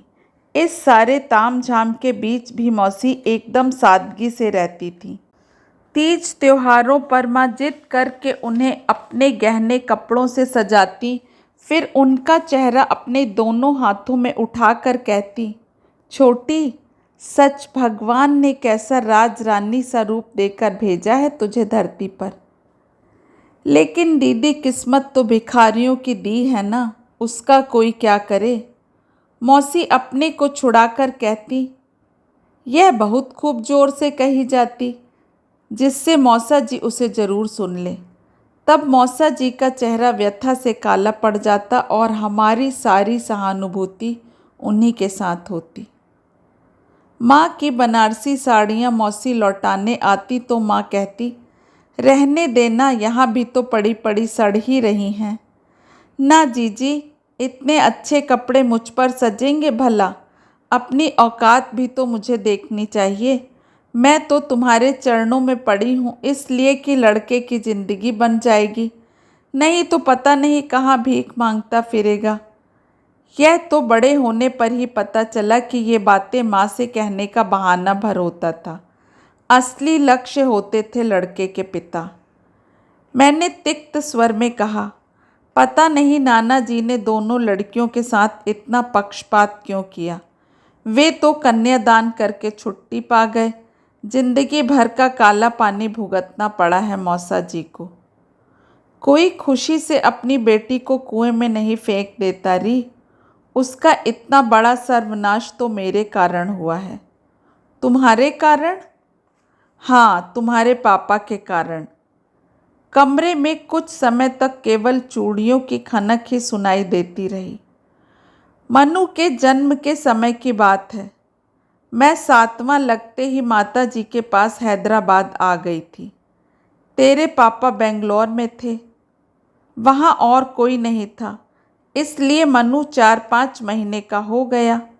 तब भी मुझे उन लोगों ने भेजा ही नहीं। मैं भी मज़े में थी, क्योंकि तेरे पापा हर 15-20 दिन बाद आते रहते थे। वे आते थे तो घर में रौनक सी आ जाती थी। माता जी रसोई में घिरी रहती, छोटी अपने जीजा के आगे पीछे घूमती रहती। घर में छोटा और कोई था नहीं, सेवा का सारा भार उसी पर था। वे दिन भर शामली शामली का जप किए रहते। तुम्हें बुरा नहीं लगता था? बुरा लगने जैसा तो इसमें कुछ था ही नहीं। साली बहनोई का रिश्ता तो ऐसा ही होता है। फिर मैं तो उस समय अपने रूप लावण्य पर रीझी हुई थी। एक बेटे को जन्म देकर सोचती थी मैंने स्वर्ग का राज्य जीत लिया है। यह अक्ल नहीं थी कि कर्तव्यवान पुरुष सिर्फ सौंदर्य पर ही नहीं रीझा करते। बुद्धिमती नारी का आकर्षण भी उतना ही प्रबल होता है। वे इतने विद्वान थे और मेरे पास बात करने के लिए सिर्फ एक ही विषय था, मनु, हमारा मुन्ना। छोटी और वे दिन रात गपशप किया करते और मैं दिन भर अपने लाडले को दुलराया करती, उसके लिए स्वेटर बुनती रहती। अपनी इस बेवकूफ़ी का ध्यान आया तो, मगर तब तक बहुत देर हो चुकी थी। यानी? मैंने धड़कते हुए हृदय से पूछा, पर माँ को शायद मेरा प्रश्न सुनाई ही नहीं दिया। जब सारी बात पता चली तो पिताजी बुरी तरह घबरा गए। माताजी तो खाट से ही लग गईं। मैंने पहले तो उसे खूब कोसा, फिर समझाया बुझाया। मनु को उसके पैरों पर डाल दिया, पर वह शेरनी की तरह अडिग रही। बोली, मैं तुम्हारा कोई हक छीन नहीं रही जीजी, लेकिन अपना अधिकार भी मैं नहीं छोड़ूंगी। बाबा रे, उसकी हिम्मत देख कर तो हम दांतों तले उंगली दबाकर रह गए थे। फिर क्या? जिस विश्वास पर वह पैर जमाकर खड़ी हुई थी, वही जब भरभरा कर गिर पड़ा, तब कहीं जाकर वह अबॉर्शन के लिए राजी हुई थी। उफ, दूसरा उपाय ही क्या था? तेरे पापा तो मुंह छिपा गए थे। कंपनी में उन दिनों वे चीफ एडवाइज़र के पद पर थे और भी ऊंचा उठने के स्वप्न देख रहे थे। यह बदनामी उनका भविष्य खराब कर सकती थी। उन्होंने नैरोबी ब्रांच में ट्रांसफ़र मांग लिया। मुझे लिवाने भी नहीं आए। उनके चिट्ठी पाकर पिताजी का कारकून ही मुझे छोड़ आया था। इतनी निष्ठुरता! ऐसा ही होता है मीता। महत्वाकांक्षी पुरुष पता नहीं कितनों की भावनाओं को रौंदता चला जाता है। उसे जरा भी मलाल नहीं होता। घर के पुरोहित का लड़का उसके आगे पीछे घूमता रहता था। पिताजी ने बहला फुसला कर उसी से छोटी को ब्याह दिया।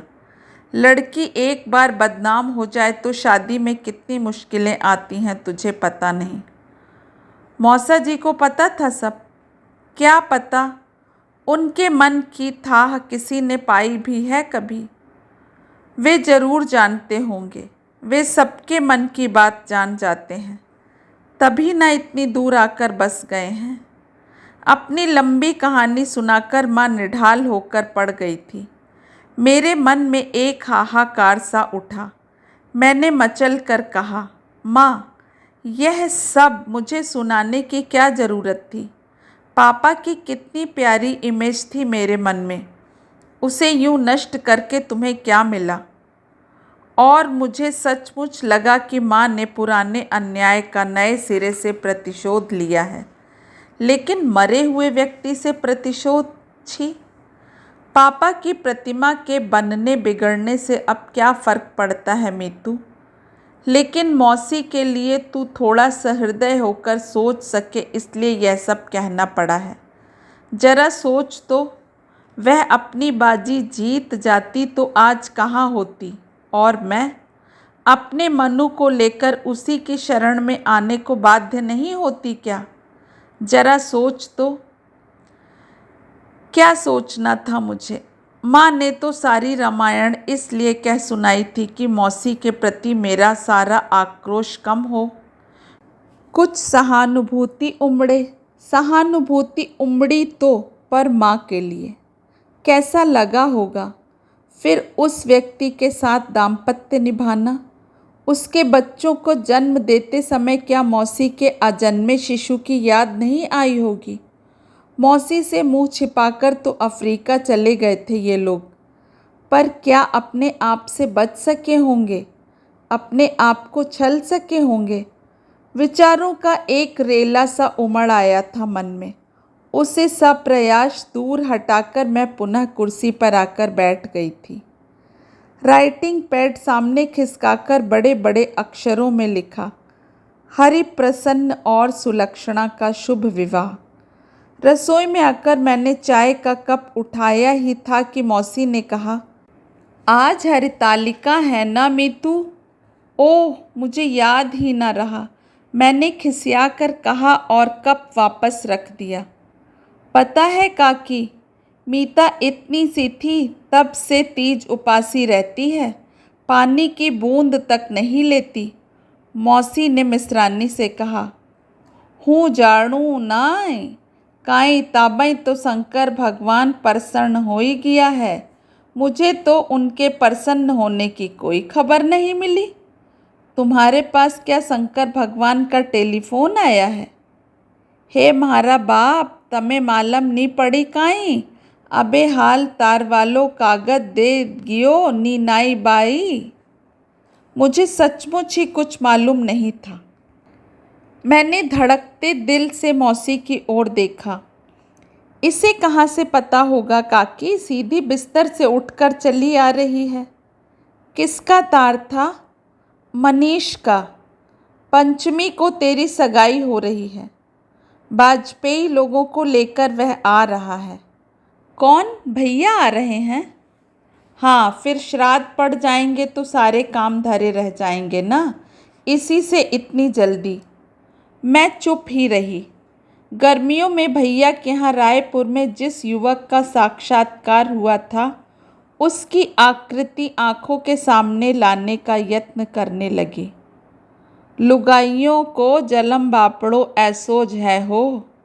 बाप को घर को सुख 4 दिन का, फेर तो पर यह नानी बाई चली जावेगा तो सुनकार हो जावेगा हो। और काकी तो यूं बिसूरने लगी जैसे मेरी डोली उठने ही वाली है। मैं मुश्किल से अपनी रुलाई रोक पाई। अपने कमरे में लौट जाने में ही कुशल समझी। बाई तो चाल्या रे ससुराल की कारुण स्वर लहरी सीढ़ियों पर भी मेरा पीछा करती रही। मीता, मौसी ने आवाज़ दी, अपनी भाभी से कहना 11 बजे पंडित जी पूजा करवाने के लिए आएंगे। वह तैयार होकर नीचे आ जाएं। दरअसल यह बात मौसी ने इतनी ज़ोर से कही थी कि अपने कमरे में भाभी ने उसे ज़रूर सुन लिया होगा। इतनी सुबह उनके कमरे में जाने की मेरी इच्छा भी नहीं थी, पर मौसी नीचे पहरे पर खड़ी थी, इसलिए यह काम टाला नहीं जा सका। 2 बार हल्की दस्तक देने के बाद कम इन का संदेशा पाकर मैंने दरवाज़ा खोला और स्तब्ध रह गई। भाभी अपनी छोटी सी डाइनिंग टेबल पर नाश्ता कर रही थी, वह भी ऑमलेट का। भाभी अंडे लेती हैं, हम लोग जानते थे। उनके छोटे से फ्रिज में 2-4 अंडे हमेशा रखे रहते थे। अपने कमरे में अक्सर ही वे मनपसंद नाश्ता बनाकर लेती रही हैं, पर आज भाभी आप शायद भूल गई कि आज हरतालिका है। मैंने किसी तरह इतना कहा। नहीं नमिता जी, भूली तो नहीं हूँ। कुछ भी भूलने की सुविधा आपके यहाँ कहाँ है? मैं प्रश्नार्थक दृष्टि से उनकी प्लेट को देखती रही। नाश्ते की बात सोच रही हो ना? वह तो एक एंटीडोज के रूप में ले रही हूँ। इस जन्म में जो सौभाग्य मिला है उसे जन्म जन्मांतर तक वहन करने की सामर्थ्य नहीं है मुझ में। स्तब्ध रह गई मैं। मन हुआ बेडरूम में झांककर देख लूं, हरी भैया सुन तो नहीं रहे। भाभी ने किसी अंतर्यामी की तरह मेरे मन की बात पढ़ ली। हंस कर बोली, ननंद रानी, क्यों अपने मन को क्लेश दे रही हो? तुम्हारे भैया असल सूर्यवंशी हैं। सूर्य जब तक सिर पर नहीं चढ़ाता वे नहीं उठते। रात भर सड़कें नापने के बाद अभी अभी तो सोए हैं बेचारे। मुझसे यह निर्दय परिहास अधिक नहीं सुना गया। अपनी मुद्रा को यथाशक्ति कठोर बनाकर कहा, मैं तो मौसी का संदेश देने के लिए आई थी। 11 बजे पंडित जी आएंगे, आप तैयार होकर नीचे पहुंच जाएं। आ जाएंगे भाई, पूजा की फॉर्मेलिटी भी हो जाए, क्या फ़र्क पड़ता है। लेकिन नमिता, इस घर में बालू रेत के महादेव की इतनी प्रतिष्ठा क्यों है? हमारी पूजनीय अम्मा जी का अपने जीते जागते महादेव के साथ जैसा अधिक सुनना मेरी सामर्थ्य के बाहर था। बाहर आकर मैंने दरवाज़ा जोर से बंद कर दिया ताकि आगे की बात मेरे कानों तक ना पहुँचे। कमरे में आकर मैं सुन्न होकर बैठी रही। अभी शादी को 2 साल भी नहीं हुए, भाभी में इतनी कड़वाहट आ गई है। शादी होकर आई थी तब वे ऐसी नहीं थी। अपनी लजीली मुस्कान से तब घर भर को एक उजास से भर देती थीं वे। हरी भैया तब भी कितने खिले खिले से रहते थे, लेकिन हथेली की मेहंदी भी ना उतर पाई थी कि यह रंग उतरने लगा था। ये मुस्कानें बुझने लगी थीं और इसके लिए सिर्फ मौसी ही उत्तरदायी हैं। एक दूसरे में खोया हुआ यह सारस का जोड़ा उन्हें फूटी आंखों नहीं सुहाता था। दिन भर दरवाज़ों को देखकर वह क्रोध में भुनभुनाती रहती। कभी कभी ऐसी बातें भी कह बैठती कि पास बैठी मैं शर्म से गड़ जाती।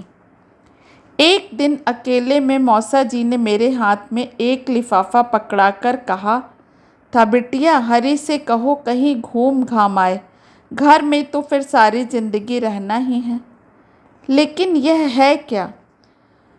थोड़े से रुपए हैं बेटा, उन्होंने अत्यंत संकुचित होकर कहा था। मैं फिर ज़्यादा कुछ नहीं पूछ सकी थी। अपनी छोटी सी नौकरी में बड़े यत्न से जोड़ी हुई यह पूंजी उन्होंने बेटे की खुशी के नाम कर दी थी, लेकिन खुशी मिली कहाँ। हिम्मत करके हरी भैया ने गोवा घूमने का इरादा किया तो घर में जैसे तूफान आ गया। एक तो उन्होंने अपने मन से ऐसा इरादा किया, मौसी को नाराज़ होने के लिए यही बहुत था। फिर मौसा जी के अनुदान ने तो आग में घी का काम किया था। बाप बेटे दोनों ही एक साथ कटघरे में खड़े हो गए थे। गोवा तो खैर वे लोग गए ही, क्योंकि पहली बार मौसी को पति के दृढ़ निश्चय से टक्कर लेनी पड़ी थी और वे हार गई थी। लेकिन घूमने का आनंद निर्मल नहीं रह सका। लौटने पर भी प्रेमी युगल का जैसा स्वागत हुआ, उससे बिखरे हुए हृदयों को पास आने का संबल नहीं जुट सका था। शायद मौसी को सबसे ज़्यादा ईर्ष्या उस प्रेम के आवेग से थी जो उनके दाम्पत्य जीवन को कभी सराबोर नहीं कर सका। संभवतः इसीलिए उनका रुख बेटे बहू को लेकर इतना विकृत हो गया था। लेकिन हमेशा निर्लिप्त रहने वाले मौसा जी इस विवाह के बाद घर में रस लेने लगे थे। मौसी का कोई बाक शार सीधा बहू पर ना पड़े, इसके लिए वे बड़े सजग रहते थे। बरसों बाद उनके स्वाभिमानी और निरीह व्यक्तित्व का मूल्यांकन हुआ था। बहू ने किया था। उनके कपड़े, उनका पूजा घर, उनकी पुस्तकें, उनका कमरा बहू के सुगढ़ हाथों के स्पर्श से दमकने लगे थे। जैसा अकृत्रिम स्नेह वे देते थे, वैसा ही प्रगाढ़ आदर उन्हें मिलता था। मुझे यह सब देखकर बड़ा अच्छा लगता था, लेकिन इसके आगे भाभी का अधिकार नहीं था। शुरू शुरू में उन्होंने बगीचे का कायाकल्प करना चाहा था। रसोई नए सिरे से जमानी चाहिए थी। ड्राइंग रूम की सजावट बदलने का प्रयास किया था, पर कहीं भी कुछ भी करने की अनुमति नहीं मिली। उनके साथ आया बहुमूल्य फर्नीचर भी उनके कमरे में कैद होकर रह गया था। यह आकाशवाणी है। दूर कहीं से प्रसारक की जुकाम से भीगी आवाज़ आई तो मैं चौंकी। बाप रे, 8 बज गए। ऊटपटांग बातों को सोचती रह गई मैं, और यहाँ कॉलेज का समय हो चला था। दनादन सीढ़ियाँ उतर कर नीचे आई, रसोई में झाँका। पूजा पाठ से निवृत्त होकर मौसा जी पहली चाय ले रहे थे। मिश्रानी काकी आज सुबह से ही मौसी की हाजिरी में थी। चाय उन्होंने खुद ही बनाई थी शायद। प्लीज़ मौसा जी, 50-50 आपको मैं दोबारा बना दूंगी। आज तो बिटिया का उपवास होगा ना? उन्होंने मेरे मग में चाय उड़ेलते हुए पूछा। सब छोड़ छाड़ दिया है। दरअसल अब इन चीज़ों में बचपन की सी आस्था नहीं रही। मैंने दोबारा चाय का पानी चढ़ाते हुए कहा। मौसा जी के सामने यह सब कहते हुए झिझक भी ना हुई। उनसे छिपा ही क्या था। उड़ते उड़ते खबर मिली है कि परसों तुम्हारी सगाई है। भाई मुबारक हो। अब मुझे थैंक यू भी कहना पड़ेगा, ठीक है ना? वैसे मौसा जी, सबसे खुशी की बात तो यह है कि भैया इतने दिनों बाद घर आएंगे। हाँ बिटिया, मनीष को देखे अरसा हो गया। तू तो कभी कभार जाती भी रही है उसके पास, पर बहन जी तो तरस गई होंगी। क्या कहने हैं बहन जी के, इतना ही प्यार होता तो क्या बात थी। मैंने कड़वाहट से भर कर कहा और विषय वहीं समाप्त कर दिया।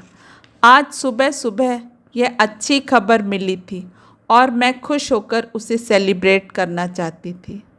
पर कहते हैं ना, मेरे मन कछु और है।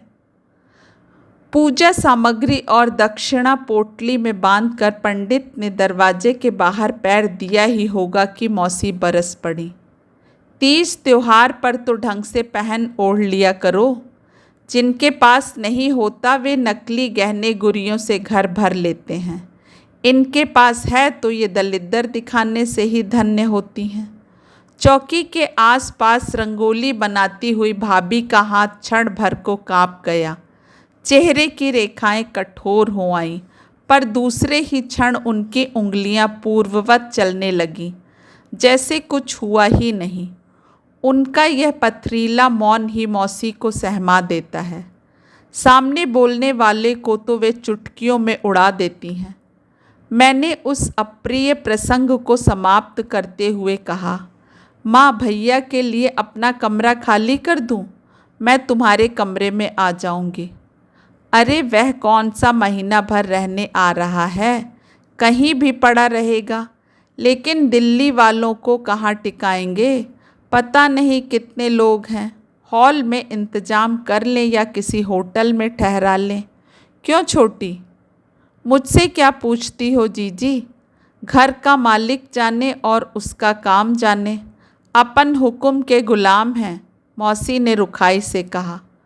वाह हरी, घर के मालिक तो गऊ से सीधे हैं, वे कब हुक्म चलाते हैं। सारा तो तुम पर सौंप रखा है।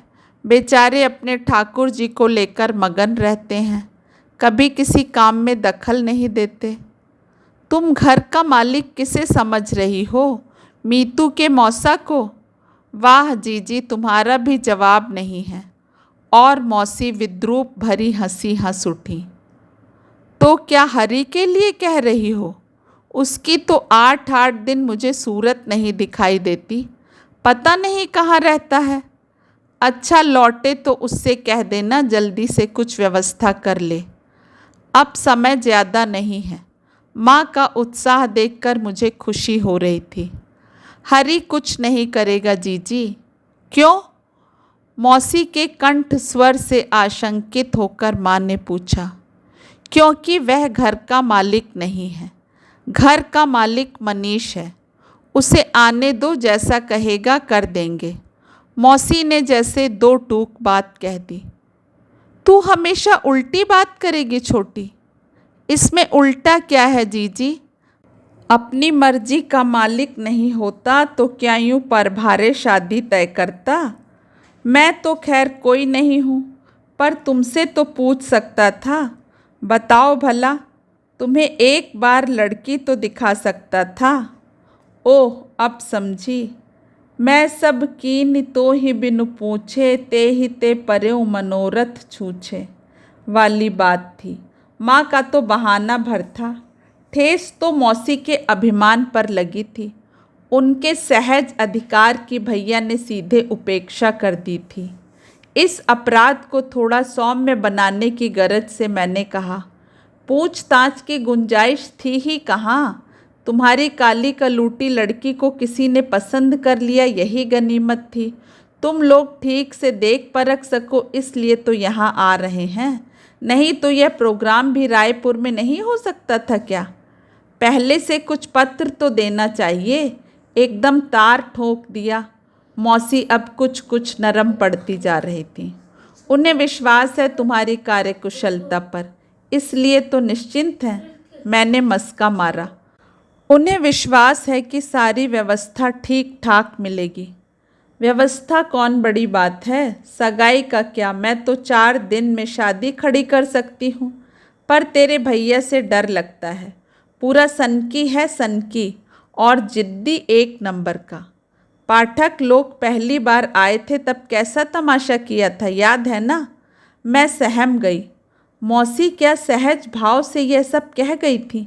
मैंने कनखियों से भाभी की ओर देखा। उनका गुलाबी चेहरा सफ़ेद पड़ गया था।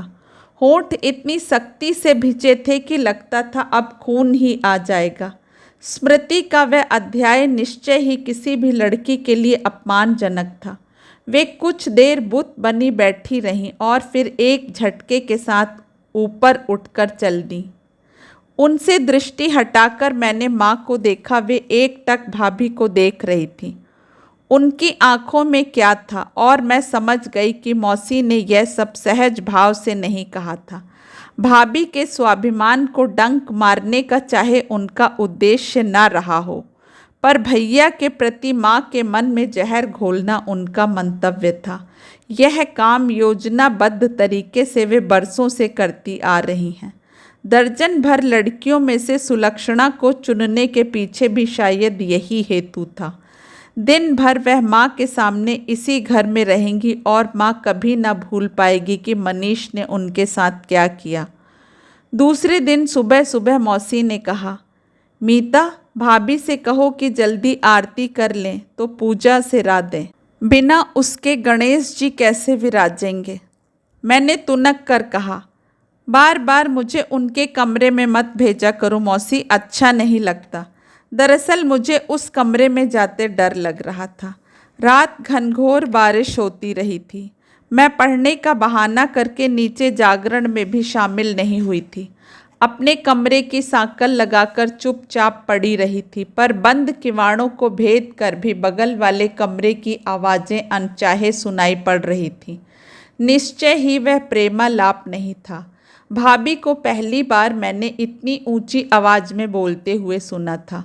बार बार एक प्रश्न हवा में तैरता आ रहा था, आखिर मुझे भी बताइए, इस घर में हमारी स्थिति है क्या?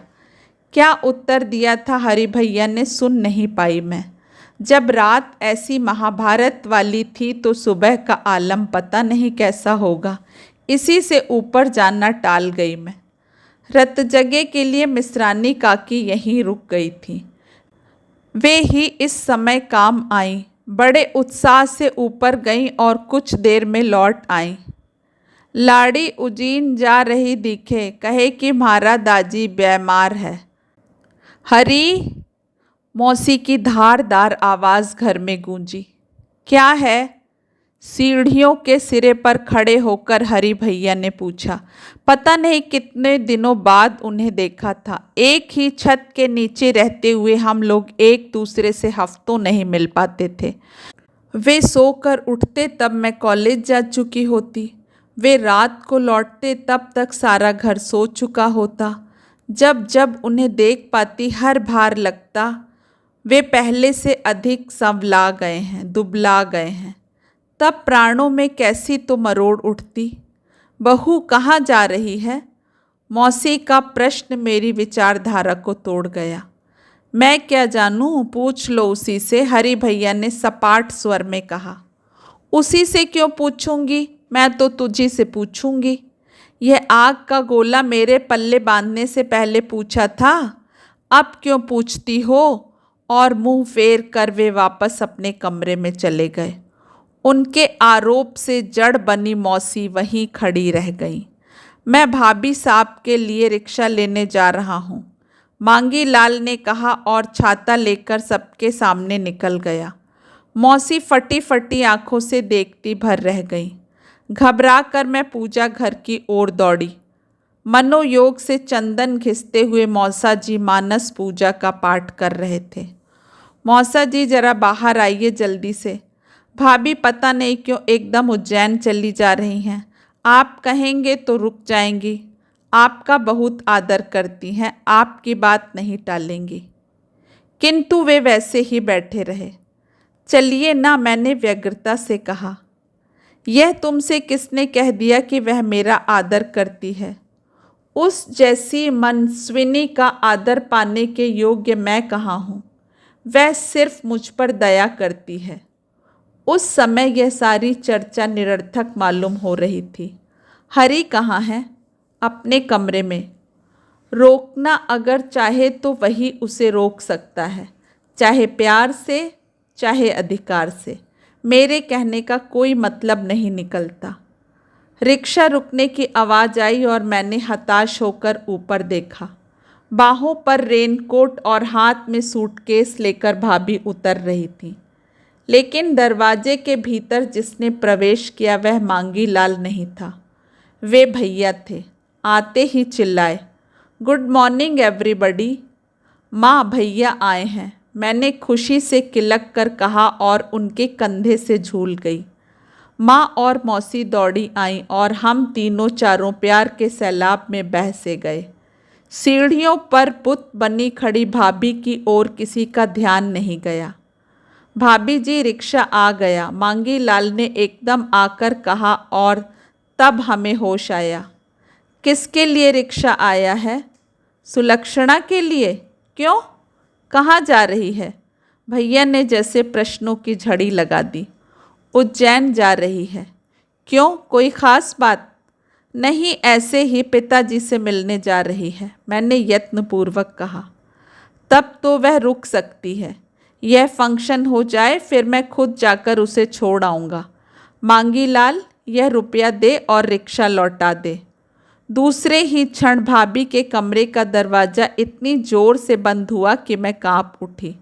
सोचा भैया से कह दूं उन्हें जाने दो, ज़बरदस्ती किसी को रोकने में क्या तुक है। लेकिन आते ही सारी रामायण सुनाकर उन्हें परेशान करने की इच्छा नहीं हुई। लेकिन इतना सब्र शायद औरों से नहीं हो सका था। शाम को भैया ने कहा, चल मीतू, थोड़ा घूम आए। बरसात में इंदौर घूमने लायक कतई नहीं रह जाता, पर भैया साथ थे इसलिए सब कुछ सुहावना लग रहा था। ओवर ब्रिज पार कर हम लोग आइडियल में जाकर बैठ गए और स्थानों की अपेक्षा यहीं थोड़ा एकांत था। भैया शायद इसके लिए तरस गए थे। ऑर्डर दे चुकने के साथ ही बोले, अब थोड़ा चैन आया, घर में तो जरा भी प्राइवेसी नहीं है, कहने को इतनी बड़ी कोठी है। फिर थोड़ा रुक कर बोले, मीता, हरी को क्या हो गया है? क्यों? नहीं, मुझे कुछ लगा कि सब कुछ ठीक नहीं है, खासकर उसकी पत्नी। मौसी बता रही थी कि उसका व्यवहार एकदम।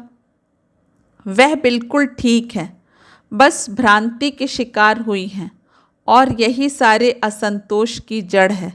जो सब्ज बाग उन्हें दिखाए गए थे सब के सब नकली थे। फैक्ट्री का क्या हुआ? अभी चल रही है जैसे तैसे, पर हरी भैया वहाँ हफ्तों तक झांकते भी नहीं। दिन भर पता नहीं कहाँ कहाँ भटकते रहते हैं। रात गए घर लौटते हैं, अजीब अजीब से दोस्त पाल रखे हैं। बेचारा, दरअसल वह लड़का बिजनेस के लायक था ही नहीं, वैसी सामर्थ्य उसके पास नहीं है। इससे तो कहीं नौकरी में लग जाता तो ठीक रहता। भैया के स्वर में सहानुभूति का पुट था। उनकी अम्मा की महत्वाकांक्षाओं का भी तो पार नहीं है, मैंने कड़वाहट से कहा। यही तो रोना है, बीवी से भी तो उसका स्वभाव मेल नहीं खाता। उसे तो कोई घरेलू लड़की ही सूट करती, लेकिन वह काफ़ी महत्वाकांक्षी है। पता है, उसने हरी से कहा है कि अब वह दूसरों की छत के नीचे नहीं रहेगी। कल का सारा इतिहास मेरी आंखों के सामने घूम गया। मैंने हौले से पूछा, आपने कैसे जाना? मौसी ने ही बताया है। और मीता, एक बात मेरे मन में आई है। क्या? तुम्हें अगर कोई आपत्ति ना हो तो यह मकान मैं हरि के नाम करना चाहता हूँ, अर्थात तुम्हारी शादी के बाद। दर्द का एक बड़ा सा घूंट मेरे गले में अटक गया।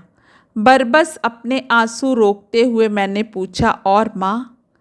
माँ मेरे पास रहेंगी? किसी न किसी दिन तो उन्हें यह फैसला करना ही था। जितनी जल्दी कर लें उतना अच्छा है। उनसे पूछ लिया है? हाँ, एक तरह से यह प्रस्ताव उनकी ओर से आया है। पता नहीं माँ यह किस जन्म का कर्ज उतारती जा रही हैं, मैंने तड़प कर कहा। आपको इस तरह बेघर करने का उन्हें क्या हक है? जिस दिन पापा की मृत्यु हुई थी मीता, बेघर तो मैं उसी दिन हो गया था। यह घर कभी मेरी आत्मा को स्वीकार नहीं हुआ। इसके साथ जुड़ी हुई सारी स्मृतियां उदास कर जाती हैं सिवा तेरे। और उन्होंने मेरे माथे को प्यार से थपकिया दिया। और यह मत भूलो मीतू कि यदि मौसी जीवन की बाजी जीत गई होती तो यह घर आज उन्हीं का होता। मैं और माँ आश्रय के लिए शायद उन्हीं का मुंह जोहते होते। भैया, आप भी ये सब जानते हैं? मैंने अस्फुट स्वर में कहा। हाँ मीता, और दुख की बात तो यह है कि यह सब मैं अपने आप जान गया। कितनी छोटी आयु में मैंने घर के वातावरण से इस कहानी के बीज चुन लिए थे। माँ ने पापा को कभी क्षमा नहीं किया था। उनकी इस इकलौती भूल का वे किसी अमोघ अस्त्र की तरह समय असमय प्रयोग करती रहीं। पापा बेचारे तब कितने असहाय नजर आते थे। सच कह रहे हैं? हाँ, सच ही तो कह रहा हूँ। और एक दिन तो आज भी ज्यों का त्यों मेरे मन में अंकित है। उस दिन ड्राइवर नहीं आया था। पापा सिरदर्द के कारण ऑफिस से जल्दी लौट आए थे। माँ चाहती थी कि वे सुनीता को स्कूल से लिवा लाएं। पापा कह रहे थे स्कूल में फ़ोन कर दो, किसी के साथ चली आएगी। बस इस जरा सी बात को माँ ने इतना तूल दे दिया, क्या क्या तो कह डाला। पिछले सारे आरोपों को फिर से दोहरा गई वे। कह डाला कि बच्चों के प्रति उनमें जरा भी ममता नहीं है। मजबूर होकर पापा ने गैरेज से गाड़ी निकाली थी और वे सुनीता को लिवाने चले गए थे। और स्कूल से लौटा था उनका और सुनीता का छिन्न विछिन्न शरीर। सिहर कर मैंने दोनों हाथों में मुंह ढांप लिया। स्मृति की क्षीण रेखाएं कल्पना के सहारे कैसे कैसे चित्र बनाने लगी थीं। रो मत मीता, अब यह बिसरा हुआ अतीत है, भैया ने खुरदुरे स्वर में कहा। मैंने भीतर ही भीतर अपने आंसू सोख लिए। एक गहरा मौन हम दोनों के बीच फैल गया। माँ शायद अपने को अब तक क्षमा नहीं कर सकी हैं, बेचारी। कुछ देर बाद कॉफ़ी सिप करते हुए मैं कह रही थी, हाँ, और यह पछतावा उनके साथ जीवन भर रहेगा। अन्याय तो माँ के साथ भी कम नहीं हुआ था, पर परिस्थितियाँ, सारा दोष उन्हीं के सिर मढ़ गई हैं। मैंने माँ के प्रति आर्द्र होते हुए कहा। अन्याय तो हुआ था, पर उन्होंने जिस तरह पापा को सताया वह भी कम भयानक नहीं था। अगर क्षमा नहीं कर सकती थी तो उन्हें रास्ते से हट जाना चाहिए था। कम से कम वे दो प्राणी तो सुख से जी लेते। मैं तो हैरान हूँ, मौसी भी अपने मन की आवाज़ क्यों नहीं सुन सकी। इस अनमेल विवाह से तो एकाकी जीवन कहीं अधिक अच्छा होता। कम से कम उस जीवन में शांति तो होती, सुकून तो होता। अकेले रह लेना क्या इतना सरल है भैया? हम लोगों को इतनी आज़ादी कौन देता है? विवाह भी कई बार एक विवशता बन जाता है। कहते कहते मेरा कंठ इतना भीग उठा कि भैया मुझे देखते रह गए। उनकी पारदर्शी आंखें मेरे भीतर तक उतर आईं। एकाएक मेरे दोनों कंधे पकड़कर बोले, सच कहना मीता, क्या तुम हरि को लेकर भावुक हो रही हो? क्या उत्तर था मेरे पास? तुमने मुझसे कभी कुछ कहा नहीं पगली। वहाँ मैं अपनी घर गृहस्थी में खोया रहा और यहाँ तुम अपने आप में इस तरह घुलती रहीं। क्या कभी क्षमा कर पाऊँगा मैं अपने आप को? जो भी हो भैया, हम लोग यह विषय समाप्त नहीं कर सकते, प्लीज़। और यह कहते हुए मेरा स्वर काँप काँप गया। विषय तो सचमुच समाप्त ही कर देना है। बीते हुए को साथ घसीटने से सिर्फ दुख ही हाथ आता है और उसकी आँच तुम्हारे हमराही को भी लग सकती है। यह अन्याय तुम कभी मत करना, क्योंकि इसकी विभीषिका तुम रोज देख रही हो। मेरे लिए इतना करोगी ना मीता? भैया मेरे सिर पर धीरे धीरे हाथ फेर रहे थे। जीवन में पहली बार लगा कि मैं अनाथ नहीं हूँ। मेरे सिर पर भी पिता का छत्र है। सगाई का मुहूर्त तो शाम को निकला था, पर पंचमी के दिन सुबह से ही घर में चहल पहल हो गई थी। नौकरों को दम मारने की फुर्सत नहीं थी। कभी मौसी और कभी भैया की पुकार पर इधर उधर दौड़ रहे थे। भैया की दौड़ धूप का तो अंत ही नहीं था। निमंत्रणों से लेकर बिछायत तक की व्यवस्था सब उनके जिम्मे था। मौसी भी कम व्यस्त नहीं थी। भैया ने बड़ी चतुराई से सर्वाधिकार उन्हें सौंप कर खुश कर दिया था। आश्चर्य तो यह था कि माँ भी छुटपुट कामों में हाथ बटा रही थी। करने को इतना सारा काम था, पर संकोच के मारे मुझसे कुछ करते नहीं बन रहा था, और सब ओर से आंख मूंद कर कमरे में बैठना भी अच्छा नहीं लग रहा था। इसलिए मैटी का टेबल क्लॉथ लेकर वहीं बरामदे में बैठ गई थी। भैया हॉल में बिछायत लगवा रहे थे। मिस्रानी काकी के बच्चे गुब्बारे फुलाने का काम बड़े शौक से कर रहे थे। मनीष, एकाएक मौसी ने दरवाजे में खड़े होकर कहा, यह तूने क्या किया? क्यों, क्या हुआ? यह कालीन इस कोने में क्यों लगा दिया? लड़की का मुंह दक्षिण को हो जाएगा ना। अब यह उत्तर दक्षिण मुझे नहीं आता मौसी। तुम लोगों से कहता हूँ 5 मिनट यहाँ खड़ी रहो तो पता नहीं अंदर क्या करने लग जाती हो। अब यह काम होने तक यहाँ से जाना नहीं। अंदर कितना काम पड़ा है भैया। टेंट हाउस से क्रॉकरी आकर पड़ी है, उसे पोंछना है। मिठाइयों की पेटियाँ खोलनी है, थाल जमाना है, पंडित जी का सामान तैयार करना है। घर में बहू के होते हुए तुम इन छोटे छोटे कामों में सिर क्यों खपाती हो? क्या कहने हैं? एक बार नीचे उतरकर झांका भी है उसने? अच्छा, मीतू भाभी को बुलाकर तो ला। भैया ने कहा तो इतना गुस्सा आया मुझे। मैं सुबह से यहाँ फालतू बैठी हूँ। मुझसे कोई काम करवाइए ना आप लोग। मैं नहीं बुलाने जाऊँगी किसी को, मैंने तुनक कर कहा। ठीक है तो मैं जाता हूँ। और सचमुच वे दनादन सीढ़ियाँ चढ़कर चले गए। बड़ी मुश्किल से उनके साथ साथ पहुँच पाई मैं। भाभी, मैंने जल्दी से उनके कमरे में जाकर कहा, आपको नीचे बुला रहे हैं। कौन बुला रहे हैं? उन्होंने उपन्यास से सिर उठाकर बेफिक्री से पूछा। मैं बुला रहा हूँ। दरवाजे से भैया का दबंग स्वर आया तो हम दोनों क्षण भर को सकपका गईं।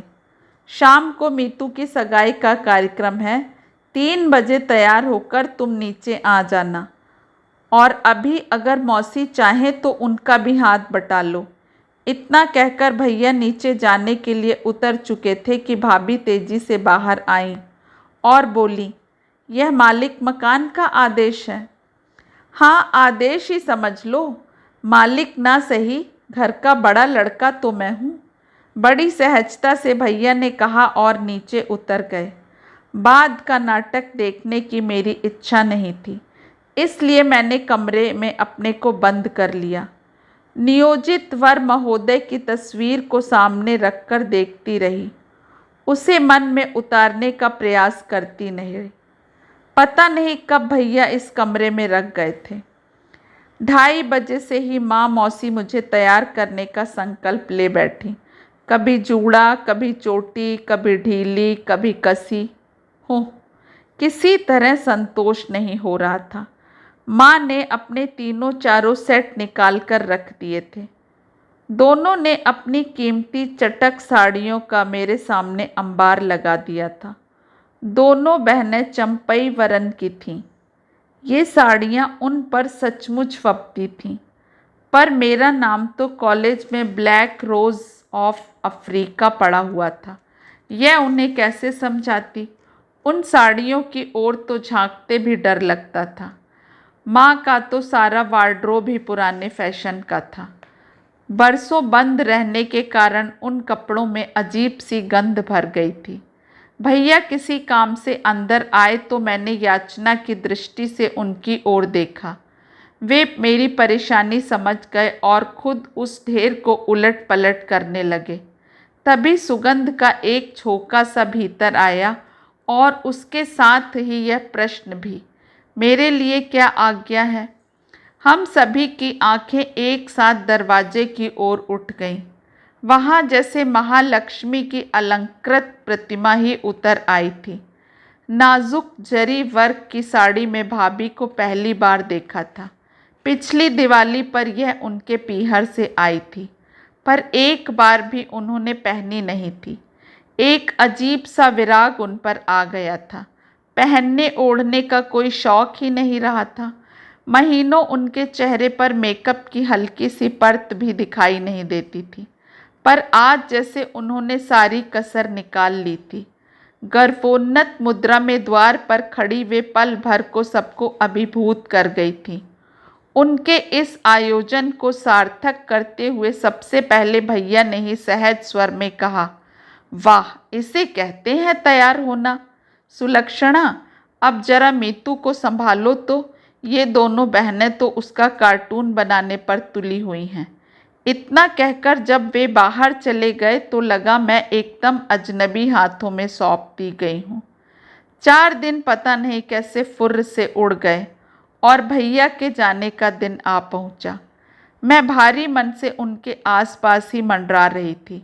सोच रही थी उनके साथ का एक भी क्षण व्यर्थ ना जाने दूंगी।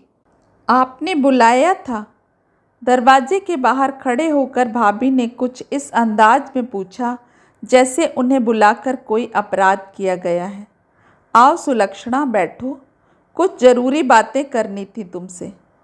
भाभी भीतर तो आ गई पर बैठी नहीं, दीवार के सहारे खड़ी ही रहीं, मानो कह रही हो जो कुछ कहना है जल्दी से कह सुन लीजिए।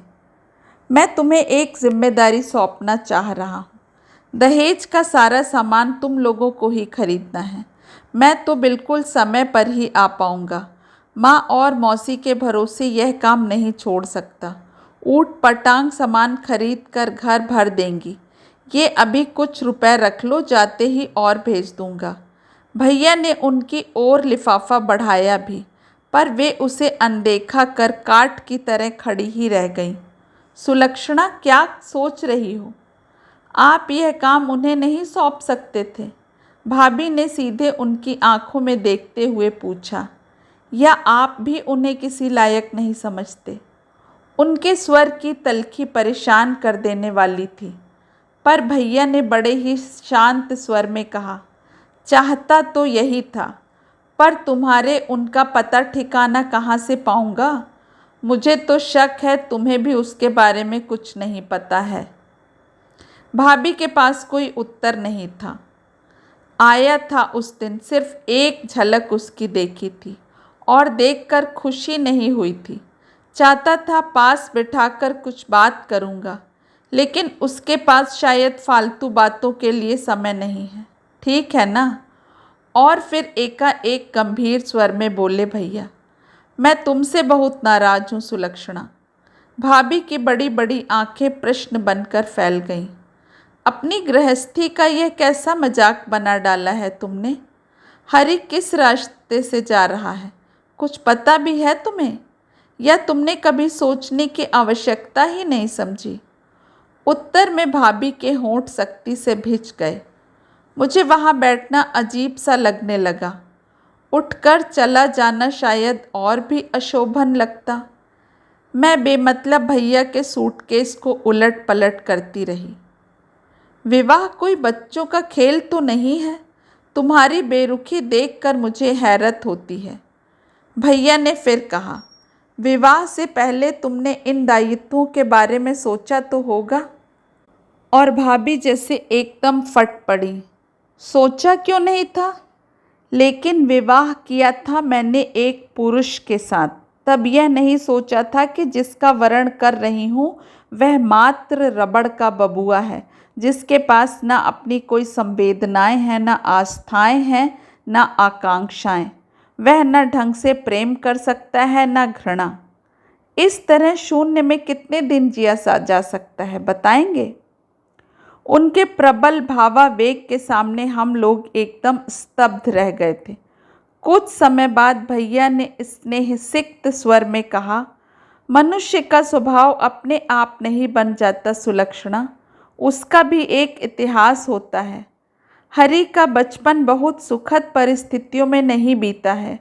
हो सकता है कुछ ग्रंथियां उसके मन में हों, लेकिन यह कोई इतना बड़ा कारण नहीं है कि तुम्हें घर छोड़कर जाना पड़े, बल्कि उसे तो तुम्हारी सहानुभूति की ज़रूरत है। पूजनीय भाई साहब, मैं कोई फिल्मी हीरोइन नहीं हूँ जो हमेशा के लिए घर छोड़कर चली जाती। भाभी का व्यंग भरा स्वर तिलमिला देने वाला था। मैं सिर्फ देखना चाहती थी कि उनकी आत्मा में कोई चिंगारी शेष है या नहीं। वे मेरा हाथ पकड़कर मुझे रोक सकते थे। अगर क्रोध में आकर मेरा रास्ता रोक लेते तब भी मुझे खुशी होती, लेकिन उनकी मानसिक जड़ता इस हद तक पहुंच चुकी है कि वे टुकुर टुकुर देखते रह गए। और आप चाहते हैं कि मुझे उनसे सहानुभूति होनी चाहिए। खैर, आपके उपदेशामृत के लिए आभारी हूँ। आशा है दूसरों को अपनी ज़िंदगी जीने की सुविधा भी कभी कभी देते रहेंगे। भाभी निमिष भर में कमरे से आलोप हो गईं, पर उनके दर्प भरे अस्तित्व का बड़ी देर तक भान होता रहा। और एकाएक मुझे भान हुआ कि वे भैया का कितना बड़ा अपमान कर गई हैं। रोष में भरकर मैंने कहा, आपको क्या ज़रूरत थी उस पचड़े में पड़ने की? उन्होंने कभी किसी की बात मानी भी है आज तक?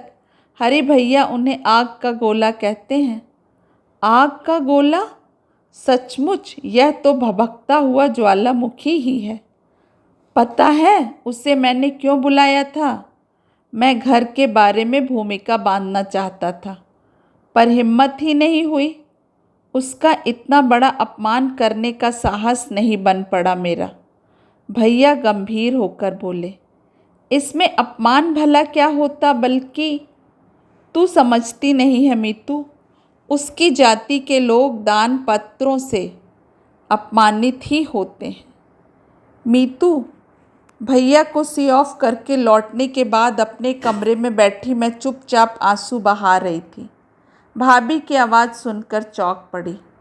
वे मेरे पास ही पलंग पर आकर बैठ गई थी। उस अनजाने सामीप्य से ही याद आया कि उन्होंने हमेशा की तरह नमिता जी कहकर आवाज़ नहीं दी थी। क्या है? मैंने रुखाई से पूछा। उन्हें मैं अब तक क्षमा नहीं कर पाई थी। एक बात कहनी थी। कहिए। अभी अभी मन में बात उठी तो कहने चली आई, बाद में पता नहीं कह भी पाऊंगी या नहीं। कहिए भी। अपने भाई साहब को पत्र लिखोगी ना, तब मेरी ओर से क्षमा मांग लेना। मुझे इतना कटु व्यवहार नहीं करना चाहिए था। यह बात उनके सामने कहती तो वे शायद ज़्यादा खुश होते। पता है कितने बुरे मूड में यहाँ से विदा हुए हैं वे। पता नहीं मुझे आजकल क्या हो जाता है। वे बात कर रहे थे तो मुझे लगा अपना अधिकार जता रहे हैं और मेरा खून खौल गया। यह तो बाद में ठंडे दिमाग से सोचने पर लगा कि अधिकार तो उनका फिर भी हम पर है, बड़े जो हैं। हाँ, और उसी प्यार के अधिकार से वे दो बातें कर लेना चाहते थे, पर आपके तो मन में पता नहीं कैसा पूर्वाग्रह बैठ गया है। मैंने तुनक कर कहा, कितनी बड़ी बात कहने जा रहे थे आपसे, पर आपने मौका ही नहीं दिया। क्या बात थी? यह घर हरी भैया के नाम करना चाहते हैं वह। क्या? भाभी चीखी और एकदम उठ खड़ी हुई। सच कह रही हो नमिता? हाँ, और आपको खुश होना चाहिए कि आपकी जिद पूरी हुई। अब से आपको किसी और के घर में नहीं रहना पड़ेगा। तो यह मेरी शान में हो रहा है? नमिता, अभी अभी मैं तुम्हारे भाई साहब से क्षमा मांगने आई थी, लेकिन लगता है अब कभी क्षमा नहीं कर पाऊंगी। शादी के बाद हर औरत अपना घर चाहती है, इसमें अनहोनी क्या है? फिर उसके लिए इतना आडंबर रचने की क्या आवश्यकता? इसमें आडंबर क्या है भाभी? यह तो बल्कि एक और उपकार है, यही ना? पिछले एहसानों के बोझ से दबे हुए हैं अब तक हम लोग। इसके बाद तो शायद कभी भी सिर नहीं उठा सकेंगे। एक तरह से मेरी उम्र कैद का फरमान होगा यह। क्या अंट शंट बके जा रही हैं आप? एहसानों की भाषा में हमने कभी सोचा भी नहीं। यही तो आपका बड़प्पन है। देते जाएंगे और कभी ज़बान पर नाम न लाएंगे। लेकिन हमारे लेते रहने की भी तो कुछ सीमा होनी चाहिए। सच कहती हूँ नमिता, मैं किराए के 2 कमरों में भी गुजारा कर लूँगी, बशर्ते वह घर मेरा हो, जहाँ हर पल यह भान ना होता रहे हम किसी और की छत के नीचे खड़े हैं। हर कौर के साथ यह ग्लानि ना लिपटी रहे कि हम किसी और का दिया खा रहे हैं। इस तरह का अन्न खाते खाते इन लोगों का स्वाभिमान जंग खा चुका है, पर मुझमें अभी तक स्वत्व शेष है, तभी तक मुझे यहाँ से चले जाना है। कहते कहते भाभी बुरी तरह काँप उठी थी। उनका चेहरा एकदम श्रांत क्लांत हो गया था, आँखों की कोरे भीग गई थी। आप बेकार परेशान ना हो, मैंने सांत्वना के स्वर में कहा। भैया समझ गए थे कि इस बात से आपको दुख होगा, इसीलिए फिर चुप रह गए थे। भाई साहब बहुत समझदार हैं, उन्होंने थके स्वर में कहा। उन्हें मेरी ओर से धन्यवाद दे देना और कहना इतना उपकार किए हैं तो एक और कीजिए, अंतिम हम लोगों को निकाल बाहर कीजिए। छी भाभी, कैसी बातें करती हो, मैंने मीठी झिड़की दी। सच कह रही हूँ नमिता, 2 पीढ़ियाँ इस घर में राख हो चुकी हैं, तीसरी को मैं आग में नहीं झोंक सकती। नहीं, मैं यह नहीं कर सकती। तीसरी पीढ़ी? हाँ, महाभारत के अभिमन्यु ने गर्भ में ही चक्रव्यूह प्रवेश का तंत्र सीख लिया था। मेरा अभिमन्यु मुझे चक्रव्यूह से बाहर आने का मंत्र दे रहा है। तुम्हारा अभिमन्यु? ओ भाभी, हाउ स्वीट। और मैं दोनों बाहें उनके गले में डालकर झूल गई। हरि के अजन्मे शिशु के प्रति यह कैसी ममता उमड़ आई थी। दोस्तों, आशा करती हूँ कहानी आपको पसंद आई होगी, और अगर पसंद आई है, अच्छी लगी है तो प्लीज़ चैनल को लाइक, शेयर एंड सब्सक्राइब करें। धन्यवाद।